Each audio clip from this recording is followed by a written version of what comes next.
for their early development. During the COVID pandemic, when schools were closed, one of the things that children in public schools benefited from immensely, which may not be appreciated, was the ability to have one-to-one books to read while children were at home. According to Tusome early grade reading activity, regular reading practice and classroom resources are positively correlated with reading fluency, while larger class sizes and the use of local language at school are negatively correlated with reading fluency. Curriculum is a living thing, and I'm aware that there's a team that is relooking at our programs in literacy, in English, to make it more harmonious, to make it more relevant. And when we do this, it doesn't mean that something has failed. It just means that as a people and people in curriculum, we must continue to do research and engage and improve on whatever needs to be improved. To stories making headlines in the counties that locals in Makemambere South who were evicted from the land by the Tana and Athi River Development Authority (TADR) have told the National Assembly Committee on Security that they were tortured during the eviction exercise. The residents are now demanding justice and are asking the committee to investigate the matter. Speaking when the committee toured the area on a fact-finding mission, the evictees claimed that despite having occupied the piece of land for ages, they were subjected to torture. Tunaomba serikali ituone. Tangu nisaliwa 1972, nimekuwa hapo. Nimeshika baba yangu hapo. Mama yangu alikufa juzi wakati kulikuwa na hiyo mfurukano. Elsewhere, the Kajiado County Security Committee has begun identifying livestock traders and herders in the region in an attempt to curb rampant livestock theft. Nia yetu ni kuhakikisha kwamba iko police presence katika raia, na hiyo tukiwa na askari na pia kutumia ile magari tuko nayo, tutaweza kuhakikisha kwamba askari wana patrol hizo areas, na wale ambao wako na nia ya kuiba mifugo na kusafirisha mifugo hawataweza kufaulu katika nia zao. Meanwhile, a total of 35 people from Kapkipkoro village in Kericho County who were rushed to hospital after suspected food poisoning have been discharged. The victims are said to have consumed meat from a slaughtered sick goat. It is wise to have meat to be inspected. Let the public health officer and the veterinary inspect the meat before it is consumed, because as you can see, it has caused a lot of problems, and if intervention was not done early, maybe we'd have had even a higher mortality. Finally, Evans Juma Wanjala, the self-confessed child killer of Moy's Bridge, Uasin Gishu County, is mentally fit to stand trial, and Eldoret Court has been told. A psychiatric assessment conducted at Moy Teaching and Referral Hospital on July 21st and presented to Eldoret High Court Deputy Registrar Rosemary Onkoba showed he is mentally stable to plead to murder charges. Wanjala, who has confessed to brutally murdering 5 young girls after assaulting and defiling them, faces 5 counts of murder. Kitu ambayo ina support hapa ni kwamba Chuma mwenyewe amefanya kitu inaitwa self conviction. Yeye amekiri yeye mwenyewe ya kwamba alimuoa watoto, lakini kwa sababu tuko kwa sheria, huyu naye atapewa nafasi yake inaitwa defense hearing, akuje naye ajitetee. Now from the counties to something that we have seen but you do not know when people are taking advantage of you. Now apparently chocolate maker Cadbury is on the spot over an alleged plot to tap the brains behind Kenya's creative industry for a mere thank you. The Kenya Copyright Board says Cadbury is running a campaign dubbed In Your Own Words, which invites authors to forward their original Kenyan stories to the company for free. In a statement, Kekobo Executive Director Edward Sigei has ordered Cadbury to review the terms of the competition or withdraw it entirely. Kenyan creatives say they are not amused by a campaign urging them to help co-author 150 books that will be posted on our website for everyone to download, read and enjoy. Dubbed In Our Own Words, the chocolate maker has extended an invitation for entries, but with a caveat: authors surrender the rights to their creative content. Kenyans took to social media to speak against the campaign, alleging exploitation. This should be a warning to anybody who wishes to use someone else's intellectual property. You know, most of the would-be victims here are young people desperate for a platform. But even then, it is immoral and unethical to try and get benefit from their sweat without paying them. It's very key. Intellectual property requires payment. Otherwise, then it loses the value as a incentive. So payment is very key. In a statement, the Kenya Copyright Board said it had reviewed the terms of the campaign and found them unethical and amounts to subjecting writers to degrading treatment while taking away intellectual property rights. Which is really contrary to the basic principle of copyright, which is that the author, is the owner and they must be recognized. So in that case, they messed up two principal, critical and essential requirements for the recognition and protection of copyright. Kekobo Executive Director Edward Sigei said in a statement that the board had written to the chocolate maker to pay creatives or withdraw the campaign. And they said they are reviewing. Secondly, they also, I'm aware of some engagements they are doing. So we will be watching. If we do not see movement before the end of the week, then we will follow up and ensure that the proper action is taken. The board has advised the public to avoid the campaign until authors' rights are well recognized and paid for. Now, in regard to that particular story about Cadbury that made, headlines, especially on social media there, one of your viewers, Wycliffe Simiyu, says that that's the way now young people are suffering brain drain and missing opportunities of, proper employment. Keep your views coming. Remember, we are live and we welcome your feedback. Tell us where you're watching this particular broadcast from. Wycliffe Simiyu, thank you very much for your feedback in regard to that. Now we cross over to matters business, and Kenya and Tanzania have set a December deadline to resolve 34 trade disputes highlighted by the business communities from the two countries in June this year. Foreign Affairs Cabinet Secretary Rachel Omamo has said that the two countries have further agreed to cooperate on higher education, science and technology, political and diplomatic consultations, as well as demarcation of the international border. Kenya and Tanzania have had frosty diplomatic and trade relations that have affected trade and free movement of people, goods and services. The diplomatic spat between the two countries has also undermined the implementation of the East African Community Trade Agreement and Africa Continental Free Trade Agreement. In June this year, Tanzanian President Samia Suluhu and President Uhuru Kenyatta agreed to set up a joint commission committee to iron out disputes hindering trade.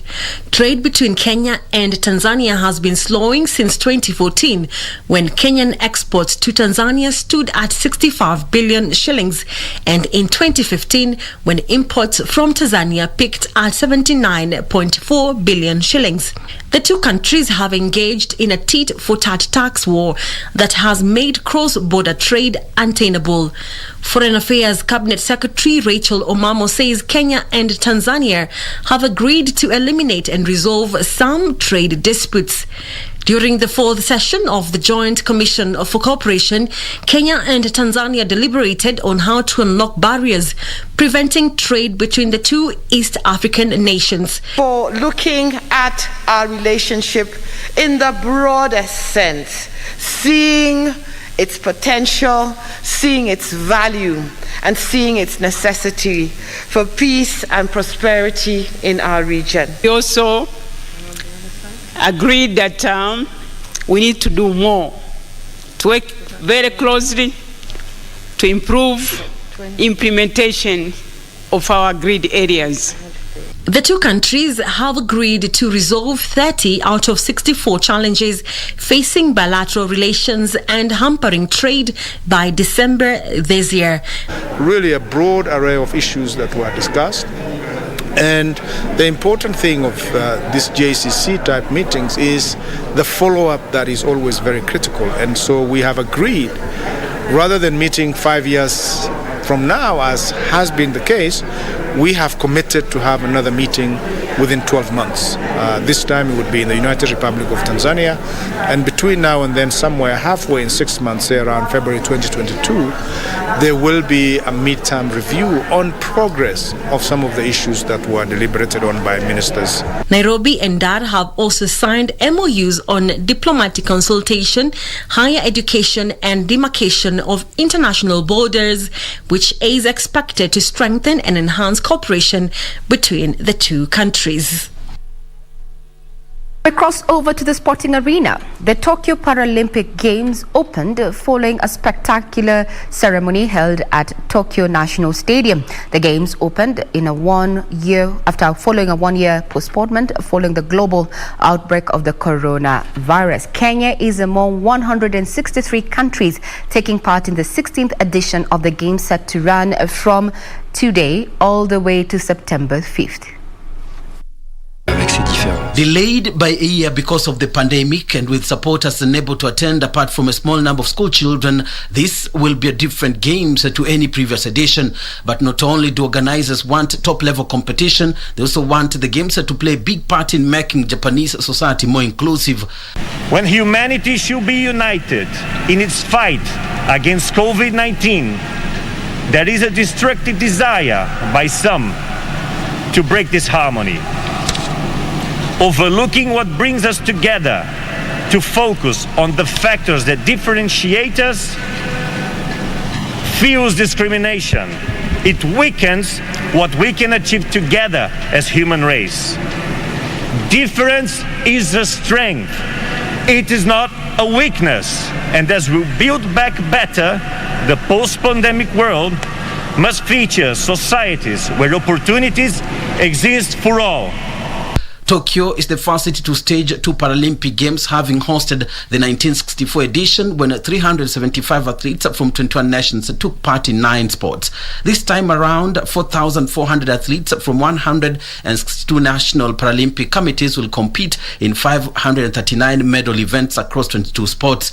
Kenya will be represented by a total of 34 athletes who will compete in 3 disciplines: rowing, athletics and powerlifting. Kenya's powerlifter Helen Wawira will be the first Kenyan to get to action when she will participate in the women's 41-kilogram category on Thursday, with Asia Sururu Mohammed set to feature in PR1 single sculls rowing competition on Friday at Tokyo C4. Kenya will be eyeing to eclipse their 2016 showing, where they scooped 6 medals, 3 gold, 1 silver and 2 bronze.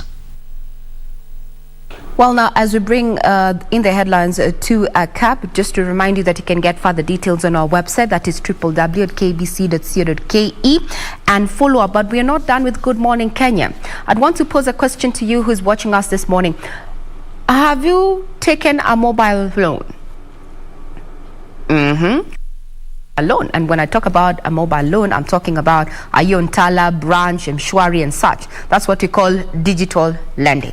And one of my directors tells me that is how they landed on the CRB. In not too long, we're going to be talking about, the status of digital lending and the question that a majority of Kenyans have been asking: who is going to regulate the digital lenders? Do not go away. We'll be right back. Right now, just a sneak peek as to how the roads are looking. Then we can get to discuss matters mobile money, the challenges, and where we are going.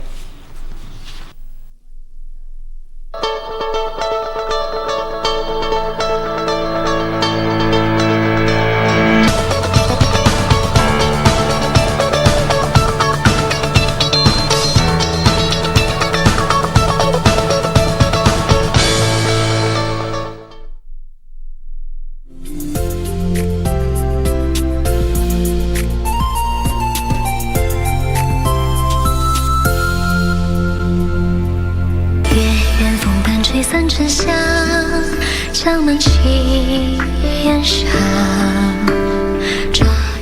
what has caused this plague? Most importantly, our current treatment for this plague is ineffective. You don't need to say this.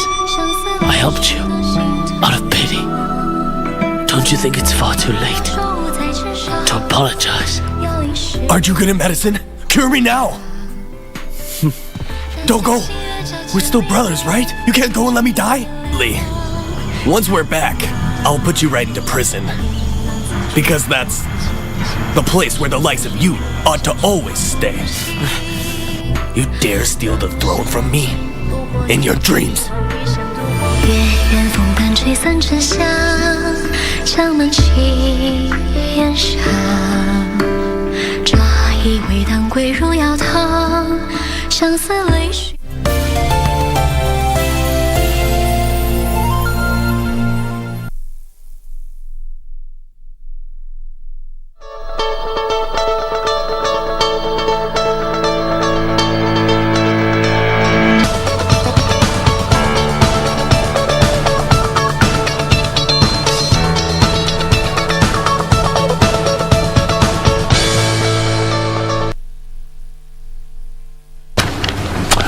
Right, and now welcome back. Let's take a look at the headlines here on our local dailies. With me, I have the Star newspaper. On the front page, revealed how KPLC got into 120 billion shillings debt. How KPLC got into 120 billion shillings debt. The giant firm mismanaged by senior employees and state officials. That is what's making the splash here on the front page of the Star newspaper. Still on the front page, Uhuru and Ruto in bare knuckle combat. DP says he won't resign. You can take a look at that.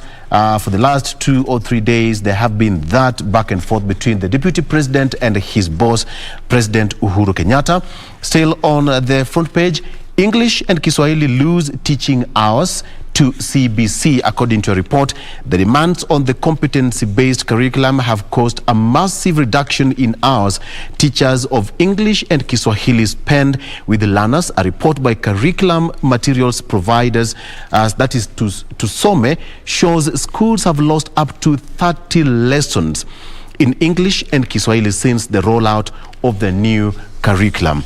That is something that you can also take a look at. And of course, still on the front page, the Ministry of Health now intensifies COVID jab drive to reach more people across the country. There is that story that I'll give you briefly, but Senate freezes new bills to sit longer and fast-track pending bills. No more privately sponsored bills will be introduced in the House, that is in the Senate, as the House rushes to finalize 62 pending laws before its term ends. The House was left with a mountain to climb after the High Court quashed all bills it had processed without concurrence with the National Assembly. The court annulled 23 laws that had been passed by the National Assembly and signed by President Uhuru Kenyatta without the Senate's input. That is the story there that you can also take a look at. There is the story of Bishop Muriithi to ex-lover. 2-year-old needs no Wi-Fi. Responding to a petition against him by a woman claiming that he fathered her son. The story says that House of Grace Bishop David Muriithi says that a 2-year-old does not need Wi-Fi, as claimed by a woman seeking child support. More details about this in a short while. Jen. Mtoto hahitaji Wi-Fi. 2-year-old. Iko sawa. Let me quickly run you through the front page of the Daily Nation, which I had murdered this paper, but there I have restored it. The Daily Nation, not too busy. The main read, is all about politics. Gloves are off. Now the whole question on resignation, succession, and 2022 politics taking center stage, looking at the relationship between Deputy President and William Ruto. On one hand, we have His Excellency saying, if you are not happy, step aside and allow those who want to move on to do so, then take your agenda to the people. That is what happens in a democracy. You cannot ride on what we have done and take a different talk, talk a different language rather, on the side. And a few hours after His Excellency made these remarks in an interview he did at State House, we did see Deputy President say, I do not have the luxury to surrender because I am a man on a mission to ensure that the jobless who are running small businesses and farmers that are struggling become part of this nation. Politics 101, the relationship between Deputy President and His Excellency President Kenyatta. On the spot right there. Then again, there's this particular story, just an update in regards to the terror suspects that were arrested this past couple of days, with now police hunt down more suspects in the Coast terror plot. 2 suspects were arrested on Monday. That story has developed. However, this particular daily has withheld the names of these two suspects, a 30-year-old Kenyan and a 35-year-old Tanzanian, who are Al-Shabaab returnees with contacts in Mvita, Mombasa, and Kwale.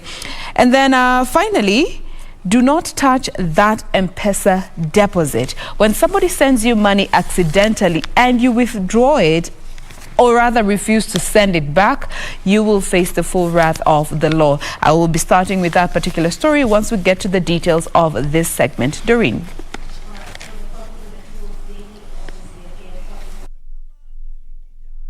We have what the president just talked about while he was addressing media, and that was the various editors that he was addressing yesterday as well as Monday on matters BBI. Kenya's lost. That is actually the main caption there on the front page of the People's Daily. We also have the various things he talked about, matters to do with that BBI judgment that happened on Friday last week. Just to pick a bite from what he said is that, I believe we have denied Kenyans their resources, we have denied Kenyans equity. Perhaps in what way does the president feel we have denied? Kenyans have been denied their resources as well as equity. When we get the details, I'm telling you a bit about that. He also talked about his deputy president just saying that if you are not happy with it, then step aside and allow those who want to move on to do so. We also saw the deputy president just hitting back and also saying speaking his mind, where the deputy president said he is working for the hustlers and will not relent in his politics. He also talked about the bottom-up economic approach and the workability of that kind of economic approach. Also, part of what the president talked about while addressing the editors was, of course, to do with matters of COVID-19 and economy, saying that Kenya has fared better than many countries in the face of COVID shocks. He also addressed these restrictions that have been put at least to curb the pandemic, talked about especially the curfews and all of that, that perhaps if that needs to be done away with, then Kenyans need to come out and actually take the COVID-19 jab, and also talked about the number, the figure in which they hope to achieve by the end of December. That is the 10 million Kenyans there.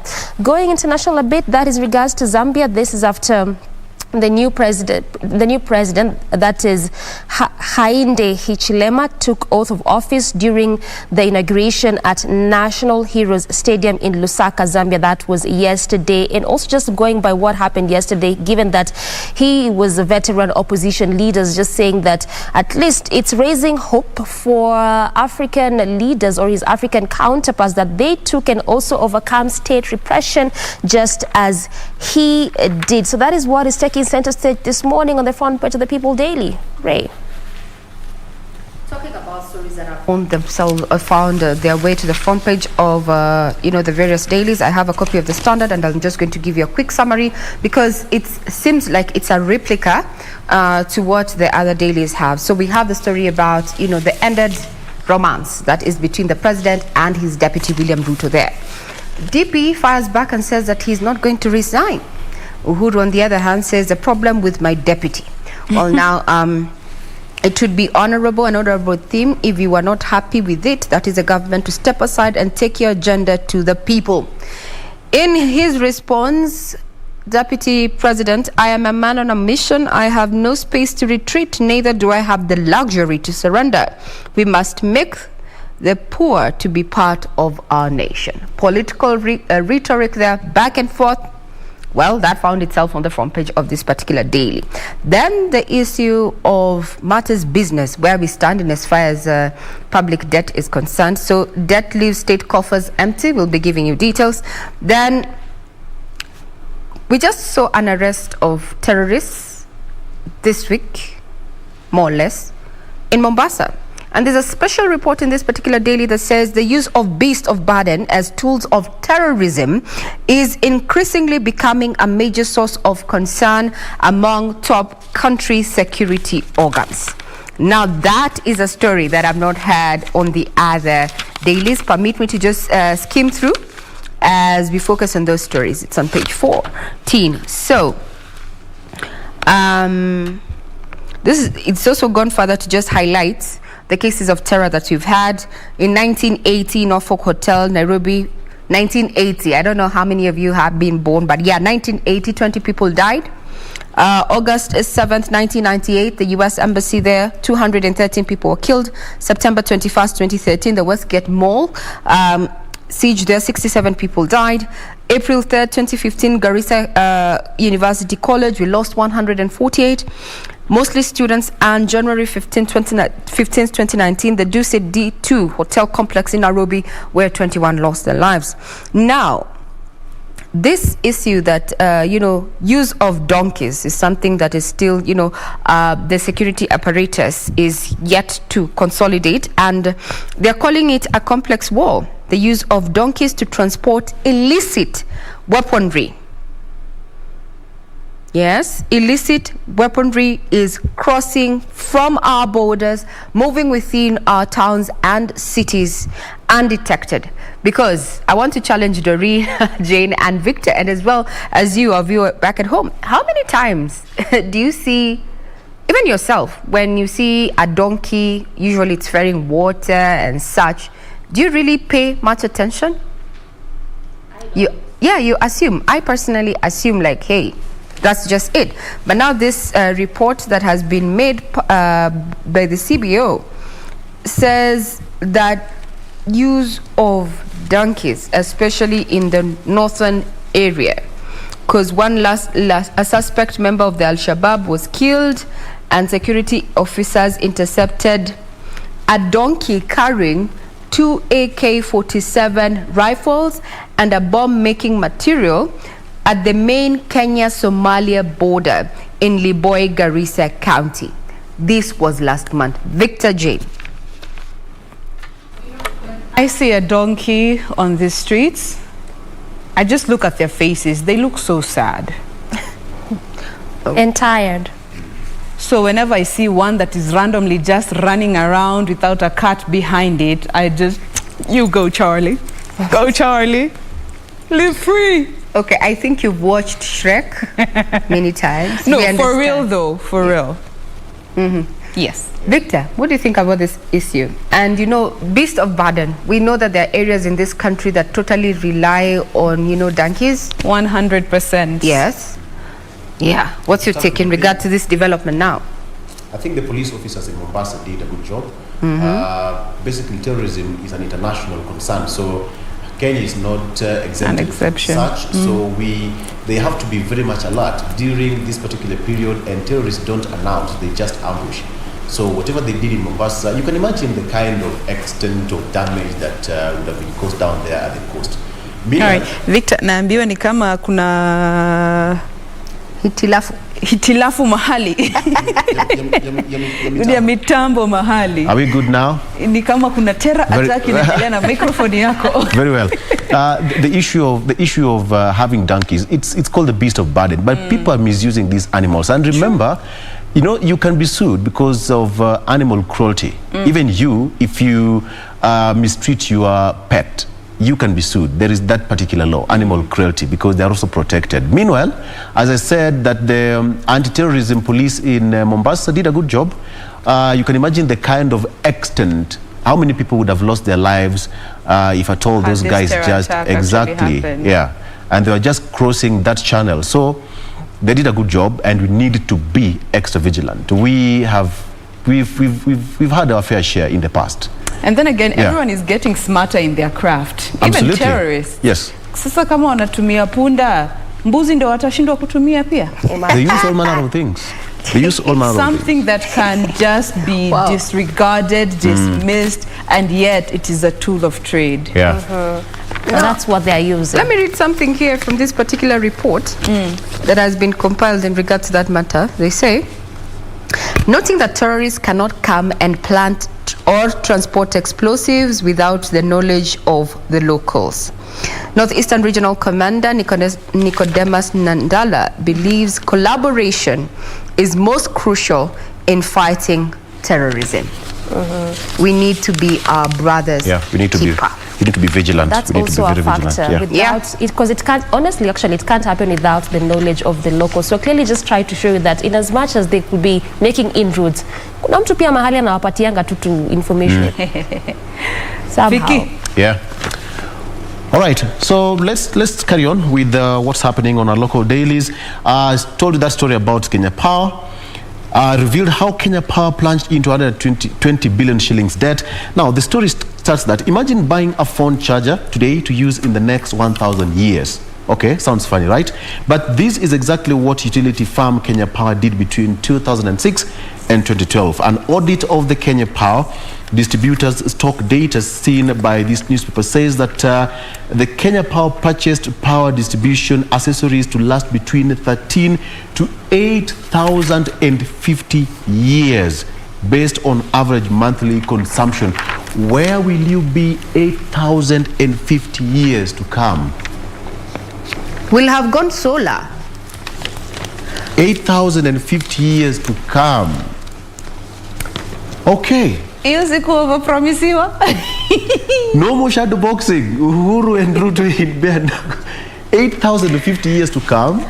I think someone was just trying guarantee. Someone was just trying to ensure that Kenya Power remains the sole distributor of power for a lifetime. But now there's alternatives. Shika hii kalamu, utaitumia na generation 7 zifuatazo. Utamaliza mpaka form 4. Okay, all right. No more shadowboxing. Uhuru and Ruto in bare knuckle combat. DP says that he won't resign, but the president warns that he is dangerous and a threat to the country's stability. But a repentant Ruto, has told off the president, saying that he has no time to surrender. For the first time on Monday, Uhuru bluntly asked Ruto to resign and concentrate on his 2022 election campaigns instead of fighting the government from within. It's now gloves off, ladies and gentlemen. We are yet to see more. This is it. We won't quit even when kitchen gets hot, says 4 IEBC nominees who were vetted yesterday promised not to succumb to internal and external pressure and resign unexpectedly. They were vetted yesterday by Parliament, the 4 commissioners. Now they are waiting for official appointment by the president after that. Now, just before I let you go, Jen, so there's that story of Bishop Murithi, and this is what he was trying to respond to after that court of appeal. He said that he will not pay 10,000 shillings for a house help as she wanted. She had said that she had a house help before and prior to the birth of the child, so that is not his responsibility, according to Murithi. 2, he declined her demand for 5,000 shillings electricity, 3,000 shillings Wi-Fi, 3,000 shillings gas, 2,000 shillings DSTV, and 3,000 shillings water.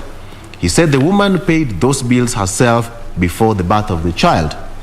The child does not require 35,000 shillings accommodation as the mother demanded, because she was renting a house before the baby was born.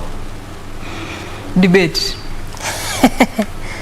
What? What? The sense of entitlement from this guy. But now there's a baby, so it just means that expenses will not be the same as how it was, much as she was renting it before she got the baby. You remember the proposed amendments to the Children's Act by members of Parliament, wanting everything to be 50-50. Proper sharing. Bro. Nina Swali. So if you got me pregnant and I was living in a bed sitter because I was paying my rent in a bed sitter and now I'm +1, I should continue taking care of your child in a bed sitter because this is... What kind of reasoning is that? How do you reason like that? Even when you're looking for a house help, they ask you how many children you have. Yes. Anyone who's brought up a family knows that. I mean, children come with responsibilities. Determine how much you'll pay them. He just came out to sound very clueless, very callous, very assuming, very entitled. And the caliber of the person giving this kinds of reason. And a detached parent. Because trust me, if you are in touch with what it means to be a parent, mi nakwambia Wi-Fi or data utahitaji, especially with modern day technology. Ukiwa na watoto kwa nyumba, you will need a nanny, and we're even seeing houses that have a nanny and a housekeeper. Ndio moja anachunga watoto, mwingine anafanya kazi za nyumba. Juu kufanya zote, and especially when there's a number of children involved, it's usually a huge task for the house help or the domestic manager or the nanny that you choose to have in your space. So, housing. Yeah. So let me just add you on top of something. The woman has also chosen a school known as Kyoto. But the bishop said that he cannot afford the fees as he has no regular income and relies on well-wishers for support of the church as well as his family. Okay. When you were doing the deed, Jesus, what did you expect? You know, we cannot be running away from responsibility, and yet we are claiming to be mature, that we can actually be parents. Because when you're doing constitution, without taking proper care of yourself, there's bound to be some life. So, and then, remember, this slave did not ask to come. You made it. You need to own up to your responsibility and stop giving us flimsy excuses. Because for me, this just sounds callous. I'm even wondering, how can you even say this? How can you even say this in court? And much less, it's been put on national... I mean, it's on national television, it's on the... Yani? Let me throw a spanner in the works, and I'd love to hear what all of you guys have to say about it. This is a conversation I came across yesterday where popular blogger Obare was asking men, why are you a deadbeat father? And for most of them, they were saying, oh, I did not want this child, oh, it was a one-night stand, oh, it was a mistake, we were just having fun, we both consented to this, nilimpatia pesa ya contra, immediately after to just take measures to ensure she doesn't get pregnant, or we were broke at that time, so I absconded. Many reasons all over the place. But the general tone in that conversation is that they were not ready to have that child, and most of them felt like they were forced to take care of a child that they were not ready or wanted. Now, my question is, in such a situation, number one, when you both consented to engage and consequently end up pregnant, one partner doesn't want to keep the child and the other wants to keep the child, and you find the one that wants to keep the child forces the other one to take responsibility of this child that they did not want in the first place. Debate. As in, how do you say you are not ready? Like, it's so obvious when you are engaging in the deed, chances are this person might get pregnant, and chances are they will obviously give birth. So how would you say you are not ready? In what way? Then don't engage. Don't engage in adult activities if you're not ready to take up adult responsibilities. Period. Yeah, don't engage, because it's obviously at some point, because the moment you start engaging, you will obviously be engaging. So at some point this person will get pregnant. So how are you not ready? In what way? I just don't get it. Or be a responsible adult. Jeez, and this comes to, are we having candid sexual reproductive conversations? That's the thing, Regina. There are so many young ladies and boys, for that matter, that are single parents out there, very young. By the age group that was speaking to this conversation, the huge, like 70-80% was under 30, and that's mostly for the guys, but for the ladies, they were going to as young as 18-16. They engaged, they got pregnant, they wanted to keep the child, but the other partner did not want to for financial reasons, or not just being in that space to become a parent. Well, I know we're talking about this matter, but this is just something this is an application that has been made by the House of Grace Bishop. We are going to be keeping tabs in regard to what decision is going to be made by the courts. Remember, we are just highlighting his application. We're not saying it has been passed or it will be passed. We're just talking about what he put out in his application. That needs to come out very clean. And the question is, when we're talking about responsibilities, we've also had a bill that is being discussed in Parliament, the 50-50, that the child needs to benefit from both, and it has to be 50-50. Well, this is enshrined in the Constitution, and the Children's Act, actually, Cap 39, that says that the child is to benefit from both the mom and the dad. So what this proposal in Parliament is, how it's going to affect all this, we'll be keeping tabs on that. But remember, this is just an application that has been seen by the press, and we were highlighting it to you because we have found it in one of the dailies, actually several of the dailies here. These are just by our opinions, because a ruling hasn't been made yet in this regard. So yeah, matters of sexual reproductive health is something that we need to talk about, Jane. When you leave it to the woman, I think there's a question I need to ask you, and even rope in Victor. When it comes to matters of contraception, who bears the responsibility? Who should take charge? Let's start off with you, Doreen. Both should take charge. Okay. Both the man and the woman should take charge. Okay. Jane?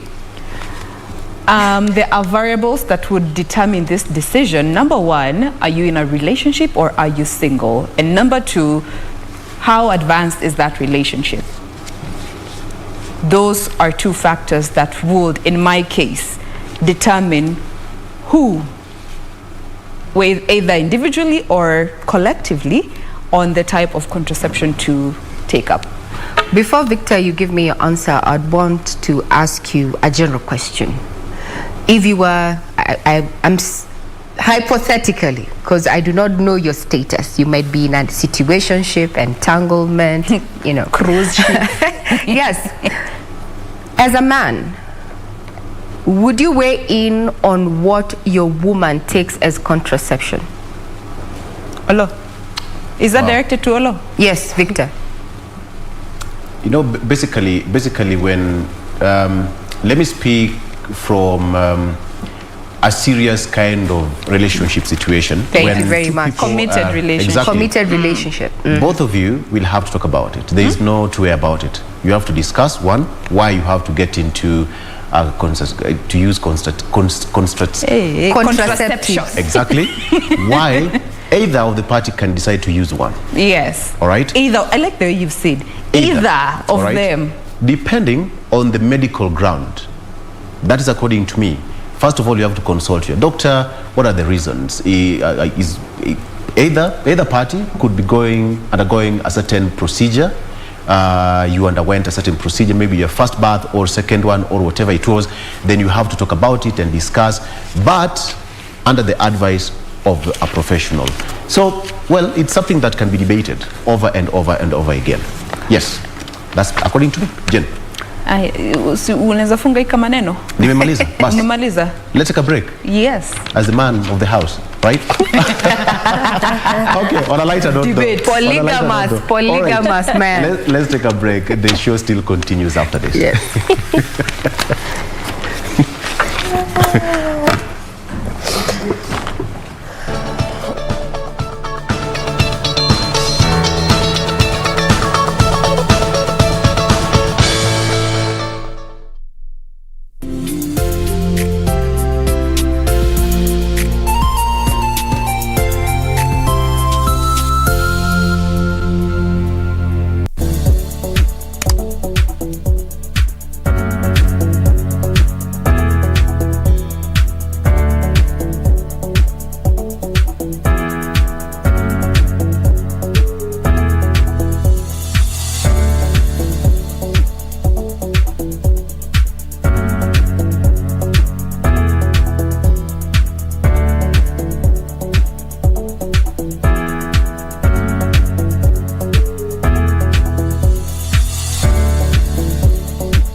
usifanye chumbani kwangu uchakule namna unavyotaka bwana. Mimi na uhakika na kile ambacho nilikiona. Mbona uniamini wewe? Mtoto mzuri, laini, lakini una ushamba ka nini? Unaga swaga wewe. Una nini Pili? Una nini wewe na mimi? Si nimekwambia mtu wa maombi amekuja tuombe. Maombi gani bwana? I've got real problems in this house bwana. Sasa nikaoge peupe tu kusinitachunguliwa mimi. Utachunguliwa na nani? Ukichungulia na wewe chungulia. Kwani kutoka kwangu na kuingia kwangu lazima nikwambie wewe? Ni vile Auntie Pili alikuwa yakuletea mgeni. Tiketi ni mamako.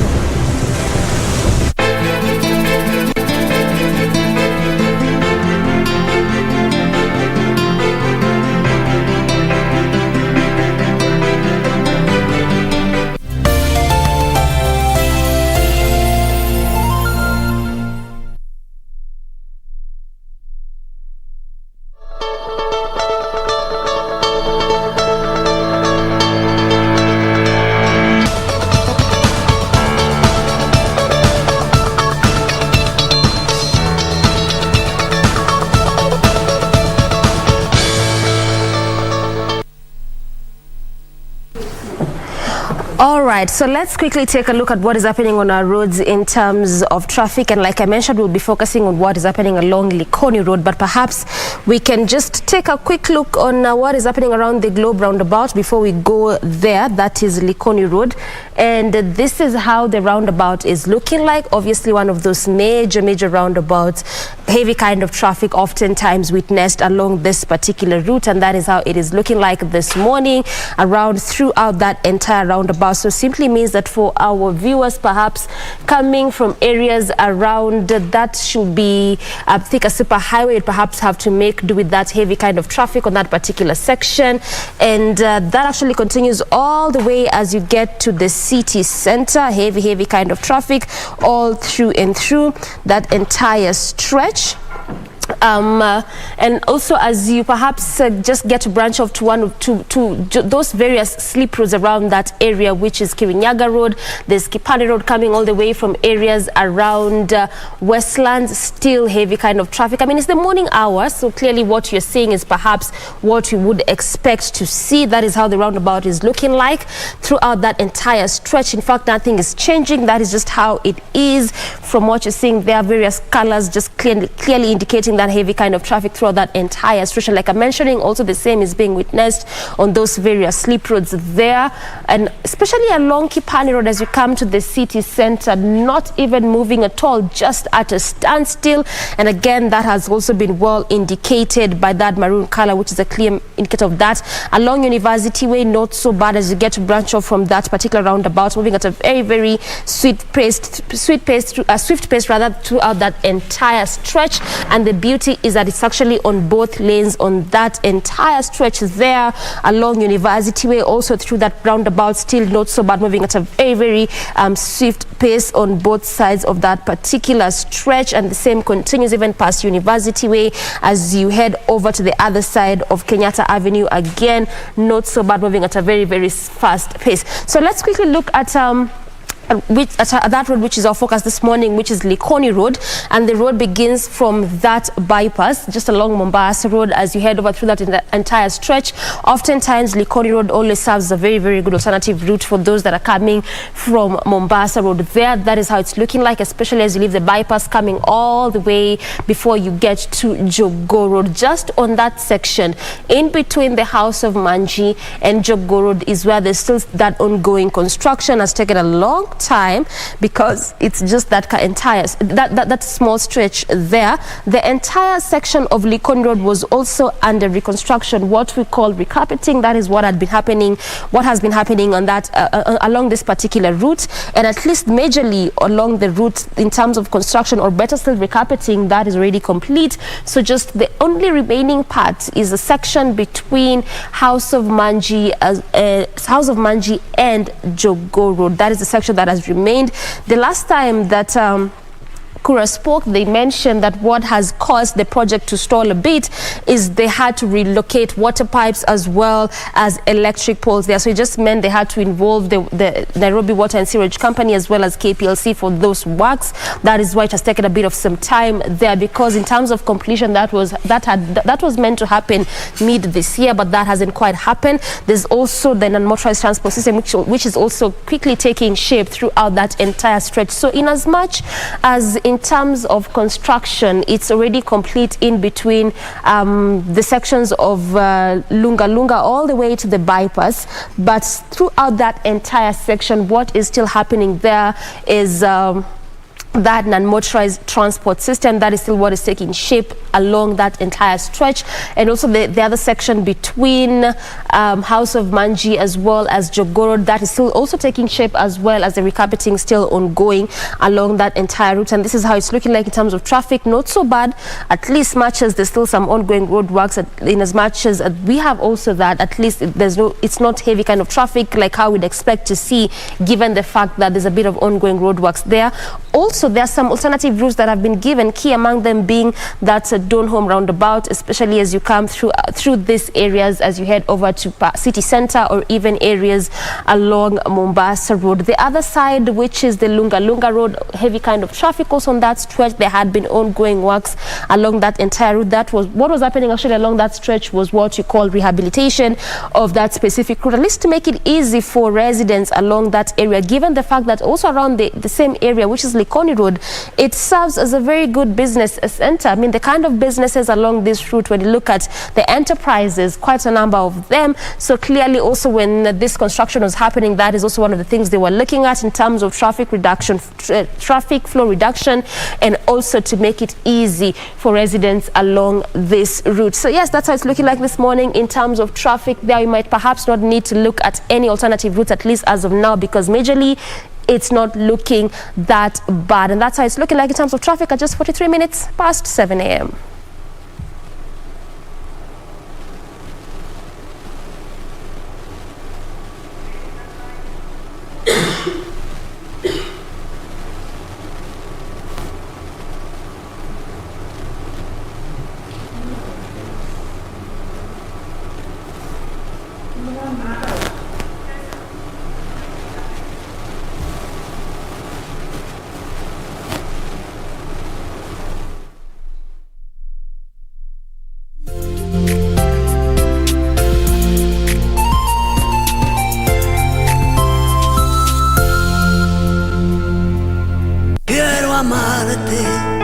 De una forma differente, de otro modo.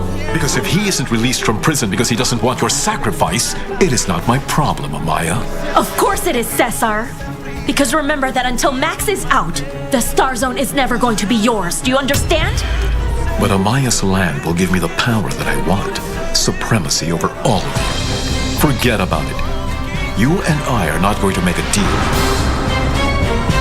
He's going to have a big surprise when he finds out that the Star Zone doesn't only belong to you. Wait, I don't get it. If it doesn't belong to me, to whom else? As far as I know, Valeria and I are the only living relatives of Florencio Martinez. Quiero amarte de una forma diferente, de otro modo, nunca igual al de otra gente.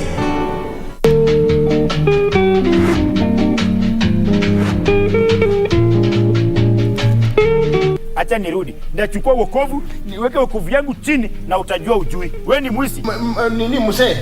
Mimi ni kijana. Ngoja uulize maswali. Sasa wewe ukijiita kijana, sisi tutajiita nini? Mimi ni pipi ongea. Si ndio hiyo sasa nifananisha na mwanamke na mimi si mwanamke. Tatani atindwe.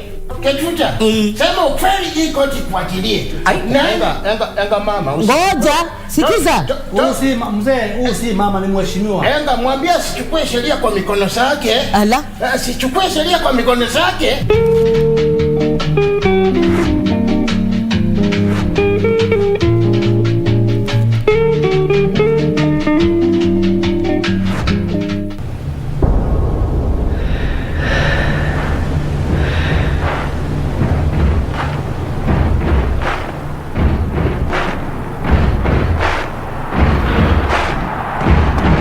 the excitement of the Olympic Games doesn't just stop there, as the biggest para-sports event, the 2020 Paralympic Games, gets underway from the 24th of August to the 5th of September in Tokyo, Japan.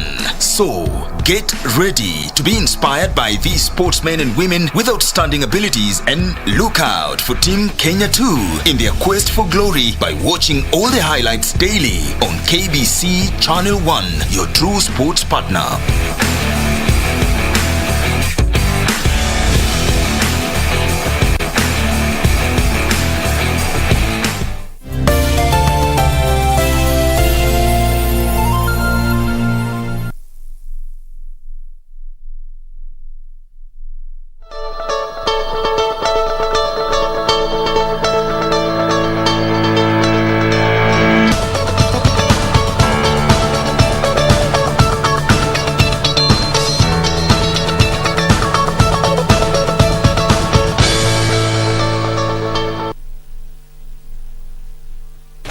Good morning. As we promised, we're going to be talking about money.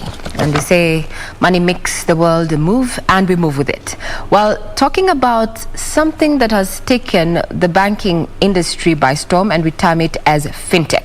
This is digital lending. That loan that you processed through a certain app through your phone. But what is the status of digital lending in the country? What are the challenges? And to take us through this conversation is none other than the chairman of the Digital Lenders Association of Kenya, Mr. Kevin Mutiso. Thank you for having me. Thank you for your time. When we talk about money, it's a very sensitive issue. And I'd want to start off with some of the feedback that we received this morning when we posed that question and told them we're going to be talking about matters of digital lending. The question was, why is digital lending more expensive than physical based, or rather the traditional mode of lending? So the innovation in digital lending is actually quite progressive. So there are three things that digital lending has solved that manual lending hasn't solved. The first thing is what we call know your customer. So KYC, we do that on a digital platform. Mm-hmm. The second thing we do is the credit scoring. Right? Credit scoring means, how do I make sure that Regina is able to pay me back? Right? Yes. So that is also collected from digital data sources, and then we go through an algorithm, and then we say Regina approved patia 15,000. Mm-hmm. Right? Then of course there's the disbursement. Mm-hmm. Now before us, you could not give a loan below a certain amount, and I've been lending for 17 years, and it was about 100,000 shillings. It was quite difficult to give a loan below 100,000 shillings because of the cost of doing the KYC, the cost of doing the scoring, and the disbursement. Today, we're able to do that all digitally, and we can give loans as little as 500 shillings. Mm-hmm. So that's number one. Convenience. I'm hearing convenience. Yes. It is more convenient, timely. Actually, people get it on the go. And relevant. Yes, when you need it is when you get it. Aha. Yeah. The question is, at what cost? Because the regulator, we have been having bills left, right, and center to just try and regulate this industry. Among the issues that Kenyans have taken up with is the interest charged on these loans. So it depends, right? So we've got two main customers in digital lending, and what we're talking about today is unsecured digital lending, mm-hmm. right? We've got two main customers. We've got the consumer lender. This is somebody who borrows money to consume. So, you download the app, and then you take the money and you go to buy new pair of shoes, a new pair of address, etc. The other type of customer is the MSME, the informal sector entrepreneur. They form the majority of our customer base. And what they use our money for is to go and make more money with our money. So we are giving them capital. Now, when they were asked, do you care about price in 2019? FSD 20, the Financial Sector Deepening Report 2019 put price as the number 3 issue the customer has, right?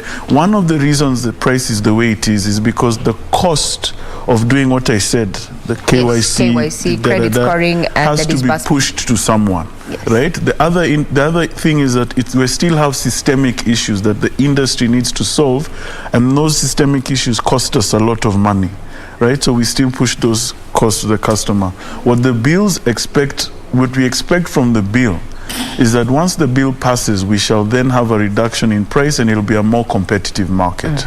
Yeah. So you're for regulation? Oh yes, we are. Now let's talk about data protection, because I feel today I go on an app, will not name names, and I fail to actually own up, or rather pay up.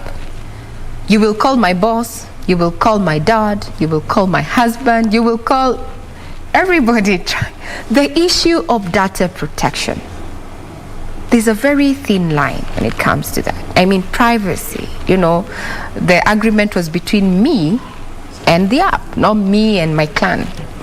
Why do we find ourselves there? So what you've described is called debt shaming, and it's illegal. Yes. In fact, if it's still happening, right, reach out to the digital lender. I'll tell people, reach out to us. Okay. Because about a month ago, all the perpetrators of this bad habit put it out in public that if anyone is threatened by any of their agents, they give a number and they will offer a reward. So you can even make money if you're being harassed by these debt shamers. So that's what I'd implore. So that practice is done. I hope that he's called Simiyu. Yes, Simiyu, who had asked that question, has heard from the chair of the Digital Lenders Association of Kenya, Mr. Kevin Matiso, who is here with us in studio to just try and address the issue of digital lending, the status, where we add the challenges from their end as well from their consumer. Thank you very much. Simiyu had posed that question, the issue of, the harassment that you're getting. And he says that that particular app, you go back to that particular app, there's a customer relations, I think, number that is there. Lodge that complaint and you'll get a reward. And actually you'll get redress, because debt shaming is illegal. Yes. Thank you very much for that clarification.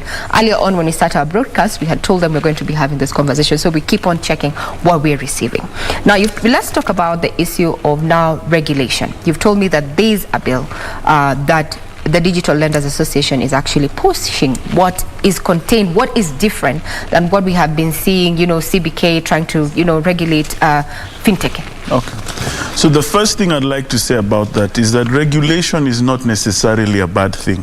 What is a bad thing is bad regulation. Right. So we're in a country called Kenya, which is actually an amazing country because we have rules and regulations and we follow the rule of law. Right. So we have the CBK amendment bill in Parliament being debated right now, and it has just passed the second reading. It shall now go to the third reading and then assented by the President. Now, what is in this bill? This bill is trying to address two major issues. It's trying to do consumer protection.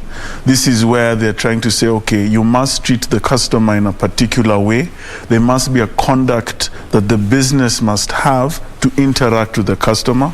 So there will be issues around data protection, there will be issues around marketing, there will be issues about transparency, right? And if you've listened to the governor of the central bank since he began his tenure, he has certain principles he speaks about, and some of those principles include transparency, right? Customer centricity, accountability, etc. So this bill is actually capturing that. The second piece is, how do you make sure that the business can remain innovative, right, agile, because fintech, right, is the future of the world, not just Kenya, not just Africa. It's the fastest growing sector in the world. So what this bill is also trying to do is trying to ensure that we as the fintechs, right, are able to innovate. So I'll give you an example. Today, we can only give unsecured digital loans. In the US, almost 70% of digital loans, mortgages, are through digital loans, right? What does that mean? I am applying for a mortgage on a computer or a smartphone, and I don't ever enter a bank even once, and I can get a mortgage to buy a house. That's an awesome. Yeah, that is where we want to be, right? That is where we want to go. And this bill is trying to make sure that we can achieve those kinds of innovations while making sure that we protect the customer. In fact, the governor of the central bank calls it citizen centricity. Yes. Well, we hope it actually sails through the third reading with the amendments and the proposals therein. We'll wait to see how it goes, because we have been seeing some bills, taking too long as the industry or the subsector continues to grow. There's a question that has come in. They have named an app, but we're not going to name the app.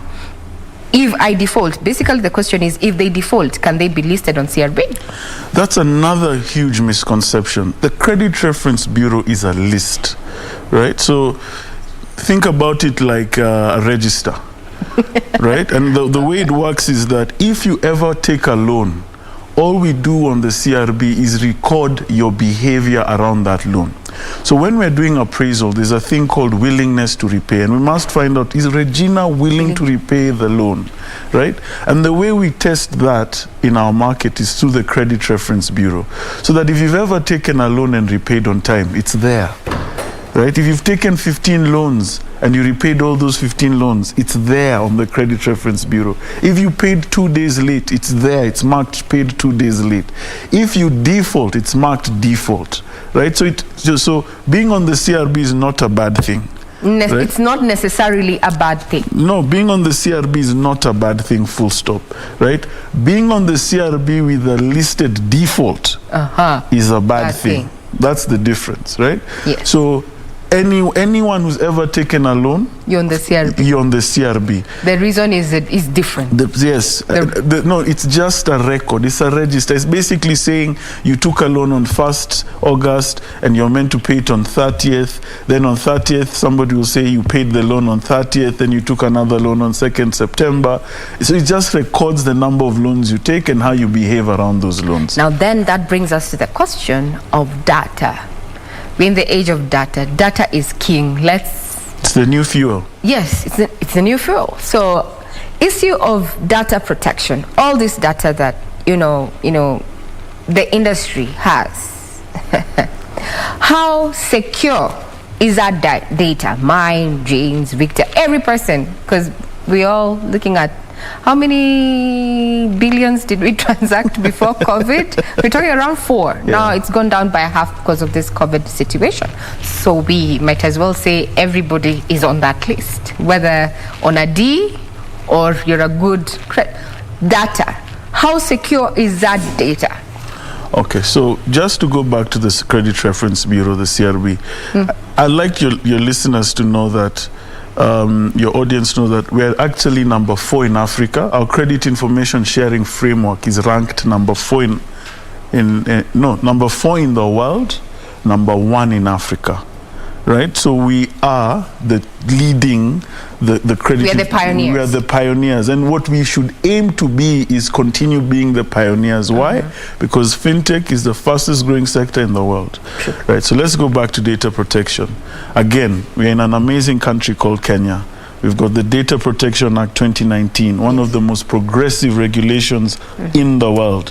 What the Data Protection Act does is that it gives you the consumer rights and gives you, tells you what we, the business, can do with your data, how to share that data with third parties, etc., etc. Now, is your data secure? It is as secure as it can possibly be, right? So, yes, because data is the new fuel, there's a lot of potential data breaches. But us in the digital financial services sector, one of our key competencies, because we have money, is actually security, right? So since the Medicis in the 12th century, Medici family, to today, if you're in lending, you're one of the best in security, because we are always protecting an asset, right? So the way we protect that asset is the same way we protect your data. Well, we hope so. We hope so. Data is king. We totally hope so. And I can see so much feedback coming through, and I think we need to take that again, the issue of debt shaming. And this is something that Kenyans are going through, because we have a Nancy from Kitengela asking, and I'm going to read it. 2 questions. Why do the lending apps take numbers from the one's contacts list and call them to demand payment? Second, what about those that take loans and change their mobile number, then take a loan with a new number? address those two, Kevin Mutiso, as we continue with this conversation. So I'll tell you some interesting insights, right? I told you about credit scoring. Yes. One of the most interesting insights, for example, the Tala team has told us, right, and put out in the public, is that if you save your number, so if I saved Regina, say Kevin Mutiso, which is my name, and I save it with a capital K and a capital M, right? There's a real correlation between your willingness to repay. It means you're more organized. It means it's no. Should I check how I've saved the data tells us that. It doesn't matter whether it's true or not. The data tells us that. So that's why we take your contact details now. Now, the debt shaming is illegal. And I'm actually telling that customer, if you're being harassed, right, write to DLAC, tell us who's harassing you, and we will forward that harassment and the proof of that harassment, and we'll forward that to the relevant authorities. Because that practice should have stopped a month ago, because all the perpetrators even put out press statements saying they have stopped. So if it's still happening, report it now. Nancy from Kitengela, I hope that has come through for you, that if it is happening, well, you need to write to the Digital Lenders Association of Kenya with proof that this is actually happening, and they will forward it to the relevant authorities. Debt shaming is criminal. Yes. It's a criminal offense. The second question about people changing numbers. Remember, the Credit Reference Bureau, right, is using your ID as a unique identifier. To get a SIM card, you must use your ID, right? So what I'd advise customers is focus on paying back the loan. Don't focus on avoiding not paying the loan.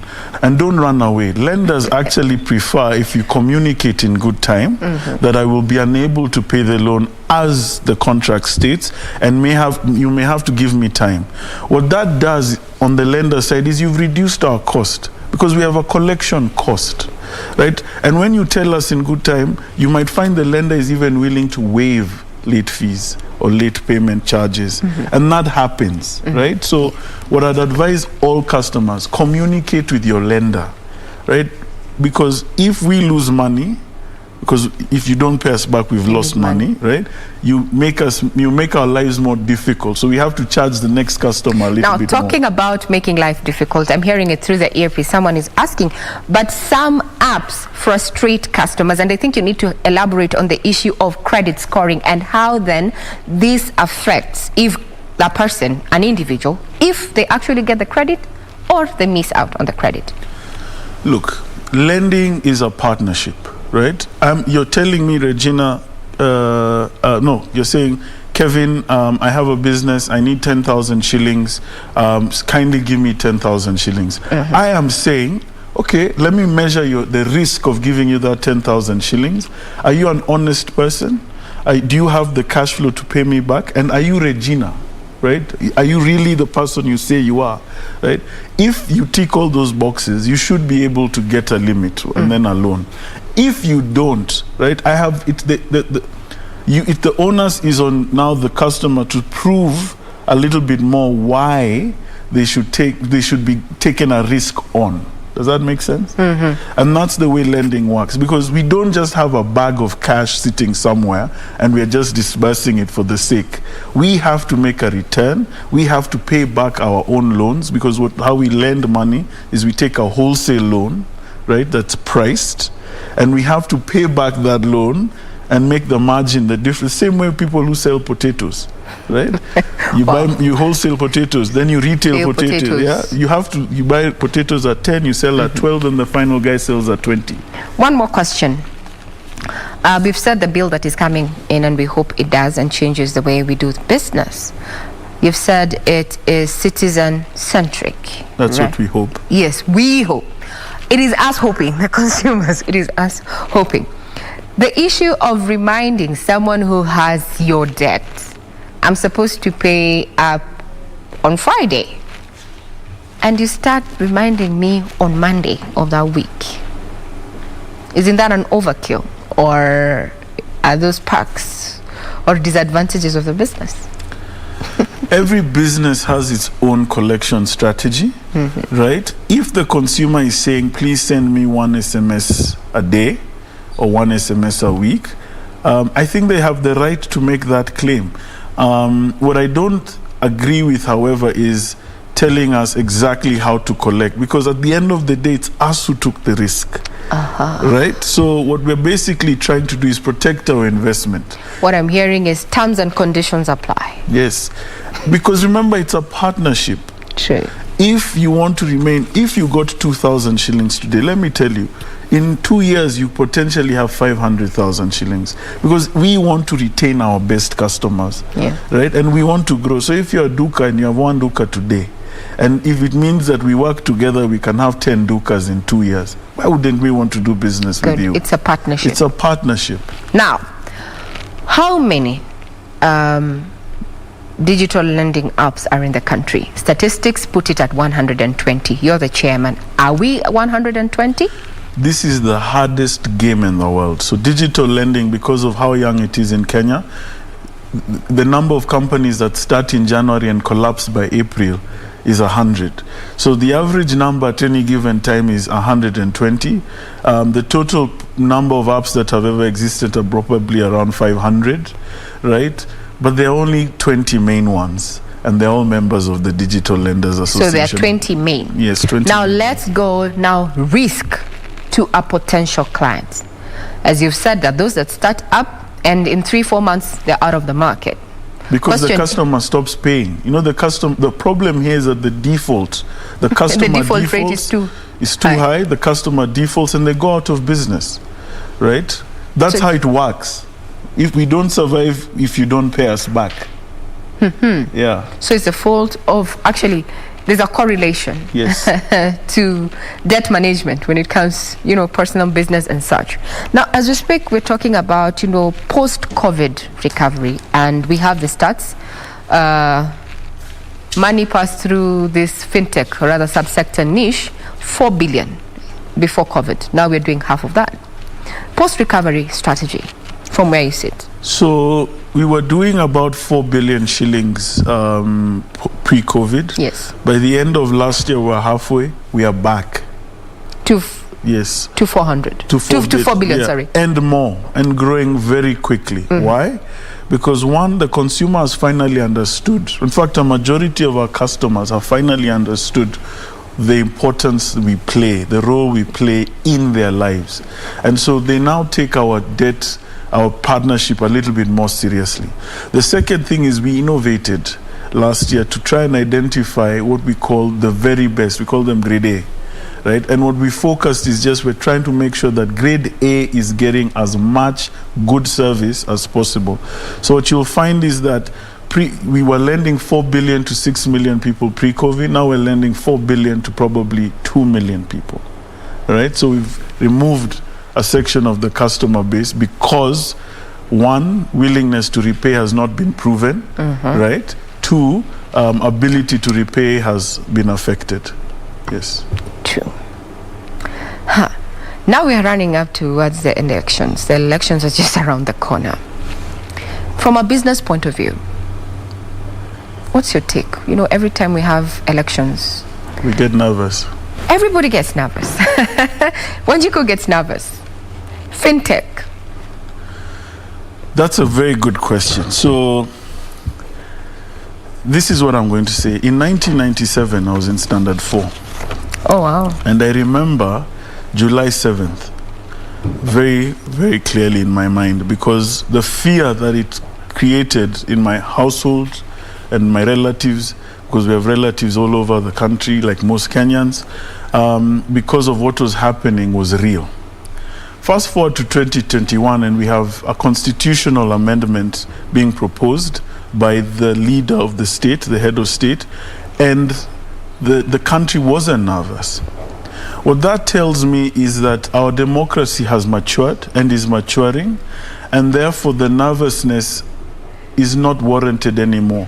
What I'm hoping is that the leaders that will present themselves next year shall maintain the maturity and respect of the Constitution, because the Constitution is actually what has made that has given us that stability, right? So I hope the conversation remains mature, and I hope that the leaders that are coming in 2022 also follow this current administration's respect of the rule of law.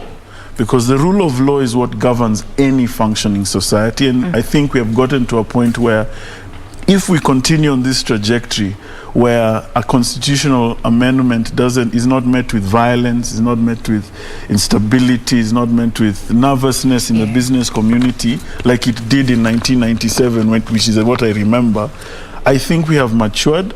And so I would be, as an investor, if I was sitting outside Kenya as a foreign investor, I'd actually now start thinking, how can I take 10-year bets, 20-year bets in Kenya? Because it seems like this society and this community, this country is finally mature. Coming of age. Coming of age. Now, you've said 20 apps are, members of the Digital Lenders Association.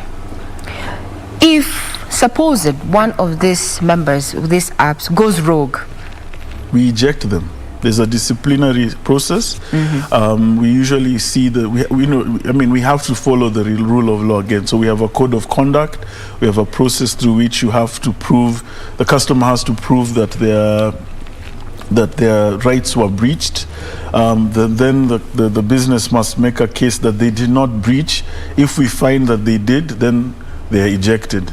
If they're not, which is not usually the case, we've had one incident, we sort of create measures for redress. So we find out what went wrong and try and solve that particular customer's issue. Now, speaking of that, give us some stats.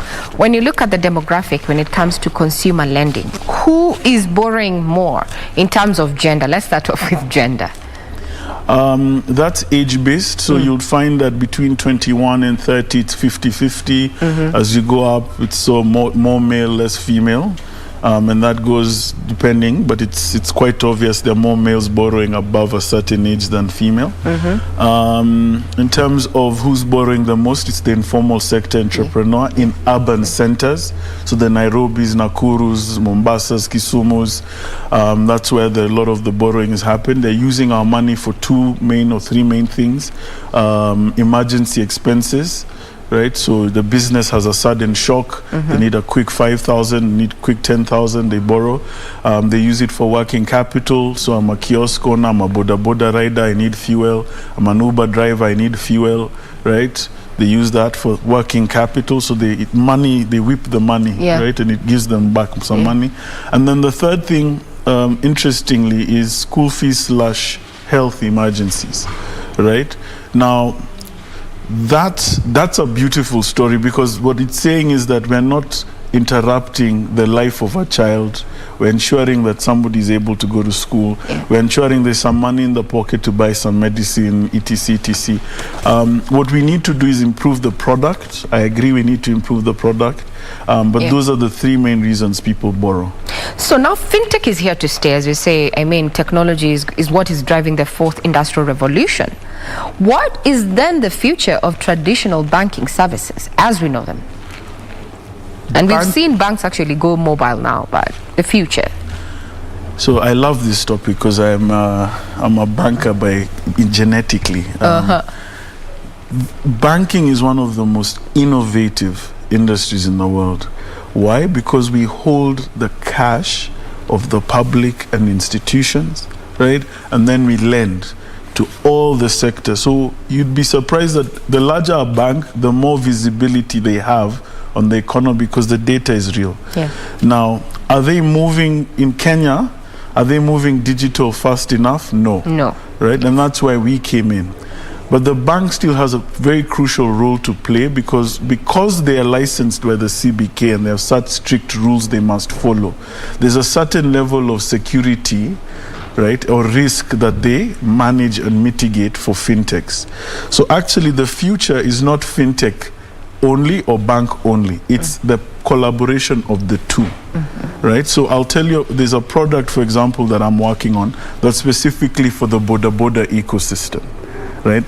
The lending is likely going to come from a bank, right? Because it's the cheapest source of capital. But the interaction with the customer will be the fintech. We're the ones who are going to make sure that the customer care is done properly and in a modern way. We're going to make sure that we are designing products very specific to that niche.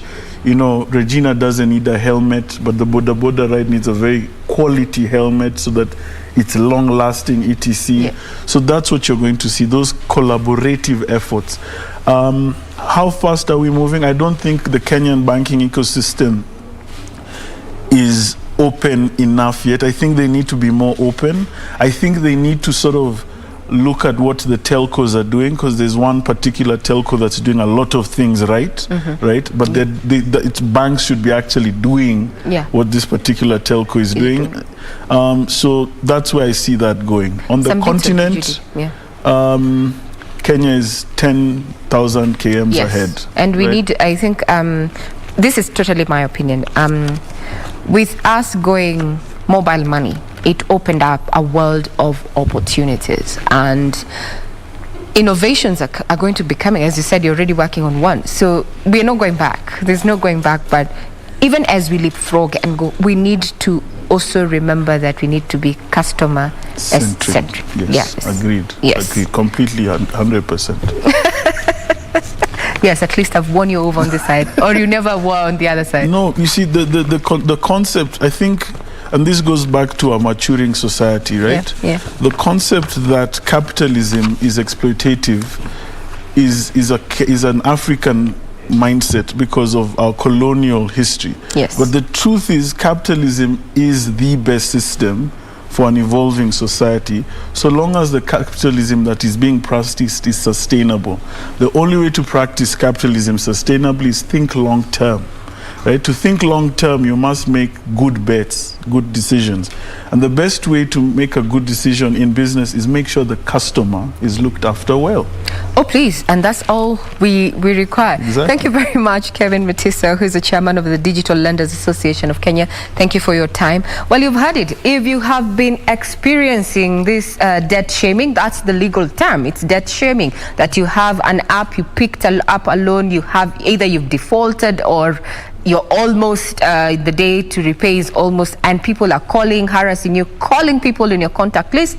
You need to inform the Digital Lenders Association of Kenya, provide the proof, and this particular app, or rather lender, is going to be brought to book, because apparently they're listed and they have a code of conduct. So the customer is always right, and we have just heard that even when it comes to digital lending, that doesn't change. We will be looking at what is going to be happening in Parliament in as far as matters regulation and as far as digital lending is concerned. So we are likely to see a change. But remember, data is king.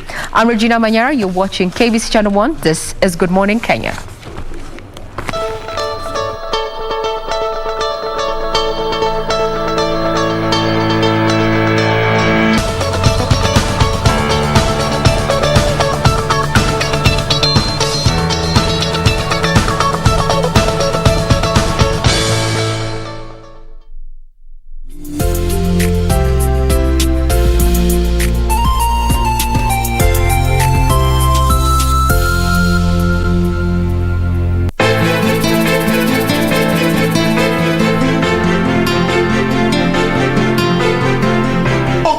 Chumbani kwangu chakule namna unavyotaka bwana. Mimi na uhakika na kile ambacho nilikiona. Mbona uniamini wewe? Mtoto mzuri, laini, lakini una ushamba kanini? Unagaswaga wewe. Una nini Pili? Una nini wewe na mimi? Si nimekwambia mtu wa maombi amekuja tuombe. Maombi gani bwana? I've got real problems in this house bwana. Sasa nikaoge peupe tu kusinitachunguliwa mimi. Utachunguliwa na nani? Ukichungulia na wewe chungulia. Kwani kutoka kwangu na kuingia kwangu lazima nikwambie wewe? Ni vile Auntie Pili alikuwa yakuletea mgeni. Tiketi ni mamako.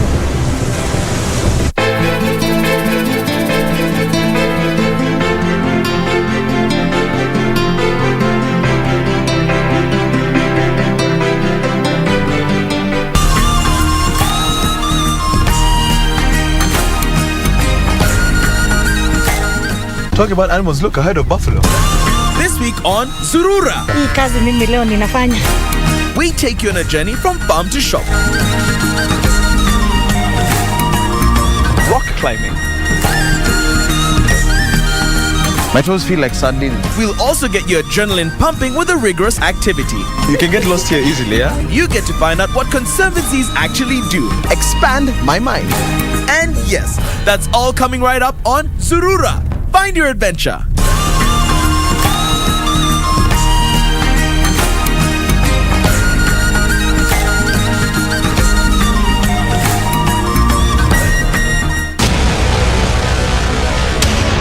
Get the VIP access to the best shows on KBC Channel 1. We have something different, something special to spice you up. Get ready for new, exciting and captivating dramas. Movies. Love the smell. Comedy. I went to the Popos. Huh? Drama. Will he assault the Queen in my house, in my presence? News, sports, and so much more. Do the things that make you happy on KBC Channel 1.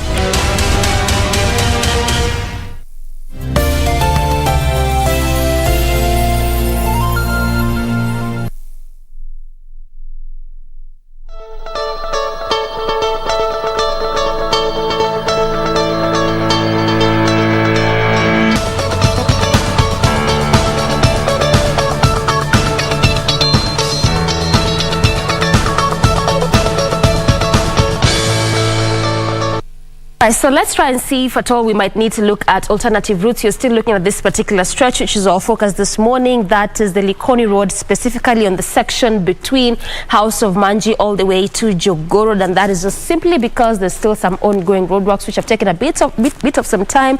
But that looks like to be the case about this specific road, because also when that overpass was being constructed, took the longest time, 7 years, just for it to be constructed and complete and opened up to the public. So let's just quickly check how the road is looking like, and maybe we can begin from just as you head over to Jogoo Road there. This is how the stretch is looking like, but also Kura had given some alternative routes, given that there's still some ongoing roadworks, and that is expected to continue for a while now.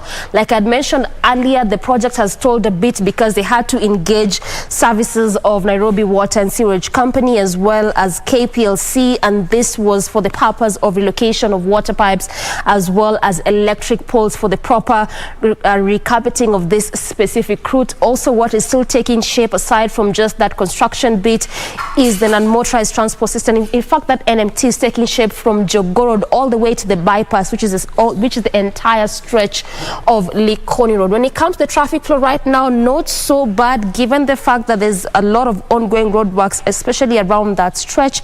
But in regards to traffic flow, not so bad. Just where there's a bit of a traffic is on that section of Jogoo Road. Remember that right now, Jogoo Road is serving all the vehicles that are using or plying that specific route, and given the fact that Jogoo Road also has numerous estates, and in addition to that, it is also currently serving as an alternative route for those who use this stretch in between House of Manji to Jogoo Road. Where you get to branch off is just throughout this entire stretch of Jogoo Road. You get to branch off at the Donholm roundabout as you come to areas of Mombasa Road, as well as just city center via Mombasa Road as well. So this is perhaps why there's that kind of traffic this morning, heavy kind of traffic there throughout that entire stretch. In fact, in some areas it's just at a parking lot, not moving at all. But when you come to our focus road this morning, that is Likoni Road again, not so bad. Also in between those two stretches where there's a bit of ongoing roadworks. But just as you leave areas of House of Manji, slightly before you get to Jogoo Road, on that section,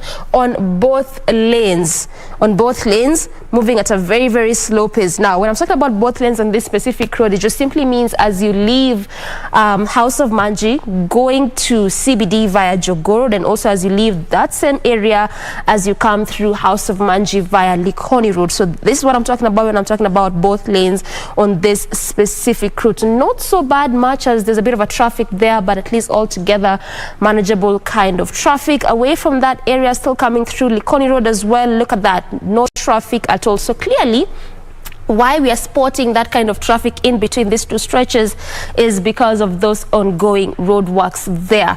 And that's how the area is looking like this morning in terms of traffic. So again, simply means that perhaps if you're coming from Mombasa Road there, you can still use Likoni Road as your alternative route, because again, oftentimes this route always serves as a very, very good alternative route for those that apply Mombasa Road and do not want to make do the traffic, especially around areas of Nyayo Stadium roundabout, as well as the Haile Selassie Avenue roundabout. And yes, that is how it's looking like this morning in terms of traffic. Our focus has simply been on what has been happening along Likoni Road, and again, we will continue to focus on that specific route up until that section in between House of Manji and Jogoo is complete in terms of recarpeting and opened up to the public, and also up until the entire stretch of Likoni Road, which runs from the southern bypass all the way to Jogoo in terms of NMT, also up until that completely takes shape and opened up to the public. But just at 26 minutes past 8, that's how that area is looking like in terms of traffic this morning.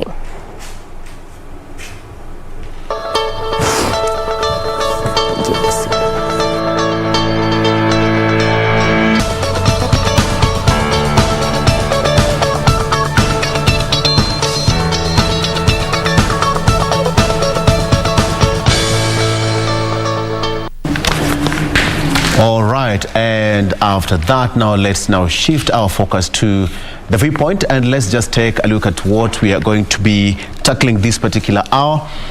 We all know that the past 1 week has been full of political tension and bickering. That what's been happening since last week's there's a Court of Appeals judgment on the BBI, and now gloves are off, as they are putting it. And even on our local dailies, it's now bare knuckle between the president and his deputy. That is what's happening in the country right now. The political temperatures are slowly but surely starting to heat up. What are we expecting moving forward as Kenyans, and even as our politicians are now strategizing for the next general election?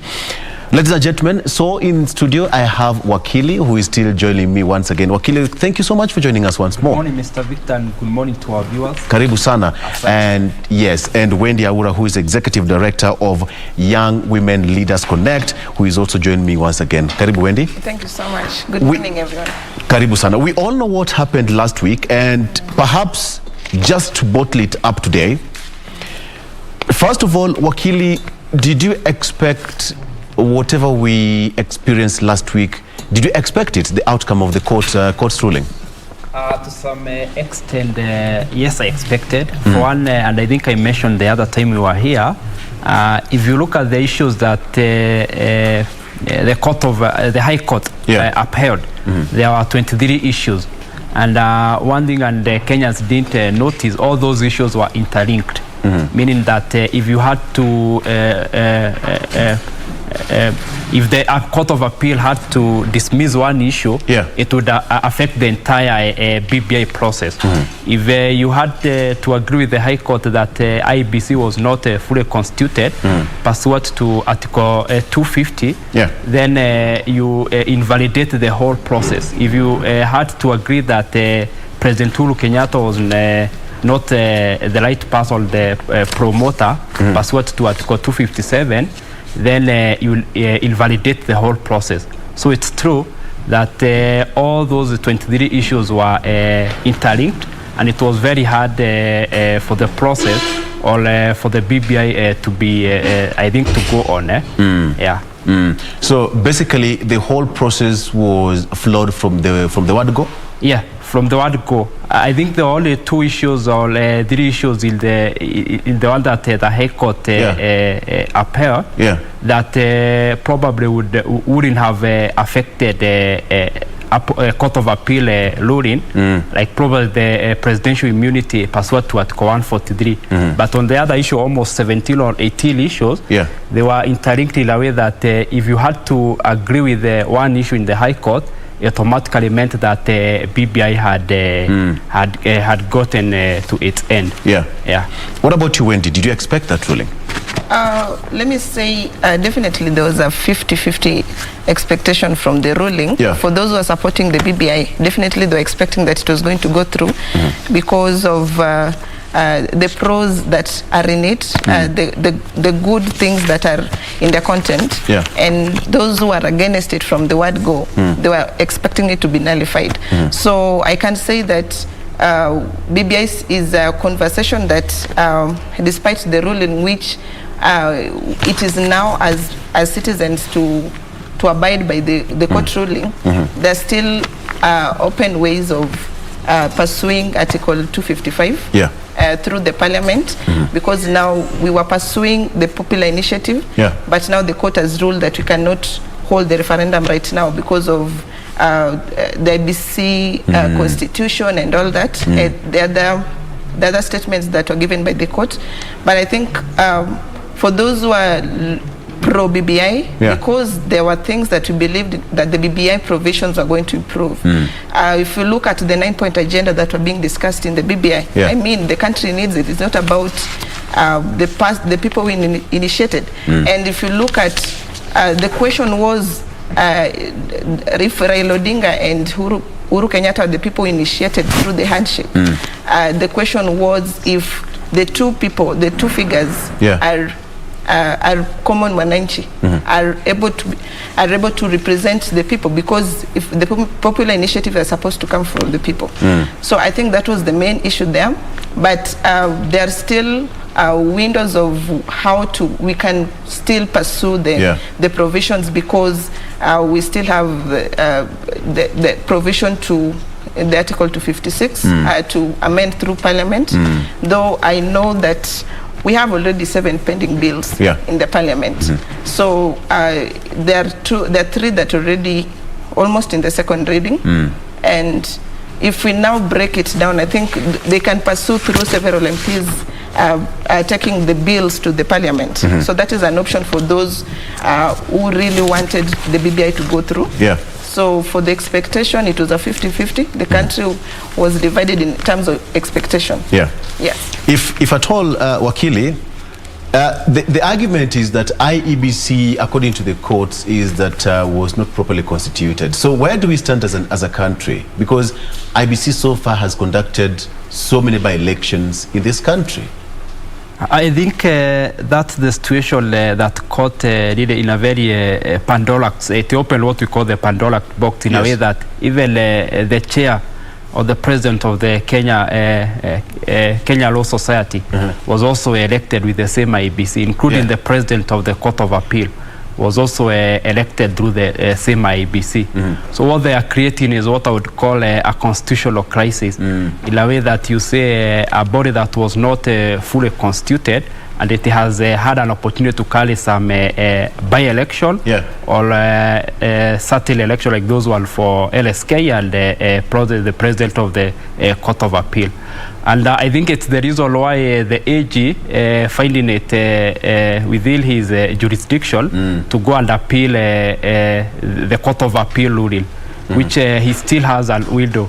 The only challenge is that I don't think whether the Supreme Court will be able to overturn the ruling of these two courts, the High Court and the Court of Appeal. But certainly there's to some issues like the presidential immunity, that one they may decide to set it aside. Although the court also was very clear in terms of Article 143, where you can sue the president. And it stated that you can sue the president in his own personal capacity. Giving an example, perhaps Victor, tomorrow you are the neighbor to the president or state house or his resident home, and his dog happens to bite you. Then you ask the question, can you be able to sue him? And the court said that you can be able to sue him now that that one is not in a constitutional law. But when he's now performing his constitutional law, he enjoys that what we call a presidential immunity. So you cannot be able to sue him. So certainly the AG will be going to the Supreme Court to ask for certain interpretation in that Article 143. And I think if you see like the Court of Appeal was able to overrule the High Court in terms of whether the president contravened Article Chapter 6 of the Constitution, and it stated that the president was not properly served through what we call in law the service of a motion. So certainly the AG is right, and what my colleague has said is also true, that we can also continue pursuing a parliamentary initiative through Article 256. The danger with that is that the courts established that our Kenyan constitution has what we call the basic structure. And it states that the basic structure doctrine is not limited to Article 255, sub-Article 1, A to J. It's limited to the preamble, the 18 chapters of the Constitution, and the 6 schedules. And one of the issues that I saw that the parliamentarian want to use the Article 256 is also the delimitation of the boundaries, right? Which the court pronounced pursuant to Article 89. It's a sole role of IBC. So I think I also foresee a situation where if the parliament started the initiative, some will also go to rush to court, and of course use the precedence of the High Court and the Court of Appeal to support his case. All right. Let's just flip briefly and talk about where we've now been left politically in the country, because it seems like the whole of that process has now opened a whole kind of political reactions, and everybody's now taking advantage of that court ruling. Wendy, this is what we've been treated to since last Friday, right? Yes. The political temperatures are already boiling up. What did you really expect this to open the political Pandora's box the way he's putting it now, that all politicians are now taking advantage of the situation and running with it quite literally? Definitely. Before the BBI ruling, everyone was waiting for the Friday. The Friday ruling. Everyone was holding on to the decisions before that day. I think because it has a lot of implications, especially in terms of alignments, in terms of political groupings. So because now that if you look at now the side of those who are supporting Baba, and he has given a go-ahead that that life has to go on, that BBI was just a conversation that started, and it is a conversation that will continue through other means. So for those who are opposing BBI, I've seen they already, the Tanga group, they already started taking it up, as we told you from the onset that this is that the court has now defended the people's right. They've now found a reason to now move around with, to claim that actually the whole BBI process was against the will of the people. But you see, if you look keenly right now, I think moving forward we'll now see people starting to align themselves, because I think the train has left the station, and right now if you need to know the Oka people, are you in Oka or not? And we are definitely looking forward to the Oka decisions. Apart from that, now we have the Team Ruto, we have Baba declared that it is going to be on ballot. So I think it was a major decision time for politicians, and moving forward, even the statements they're going to give in public rallies, in churches, it's going to be linked to BBI, because now that is the hot topic right now. And definitely it has shaped a lot of strategies, and everyone was keen to see what is going to happen, because they were imagining if it was supposed to pass, then we were to hold a referendum technically. So now that the referendum is not there and we're now focusing on the general election, now you have to play your card. You have to look at the cards you have on the table and see how you're going to play them right. So yes, it was a defining moment for many politicians, and we look forward to see how the alignments go. Wakili, the train is off. The train is off, and as I mentioned when I was in this show the other time, Raila Odinga was hoping to use BBI as a precursor for 2022 election. So now the horse is dead, he can no longer ride on it.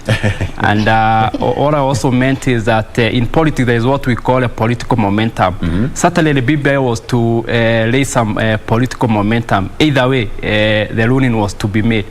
If the Court of Appeal had overturned the High Court decision, certainly the Raila Uhuru side would be raising with the momentum. They say in politics, you milk the cow to its last milk. So certainly the Ruto side are now happy, and you remember on Saturday he gave a more of a speech, and bringing himself or earning what I would call political credence to what the court had ruled on Friday. So certainly to fast forward to reform decision as we go forward, and allow people will be able now to realign themselves now without hoping or banking on BBI, especially for Mheshimiwa Raila Odinga.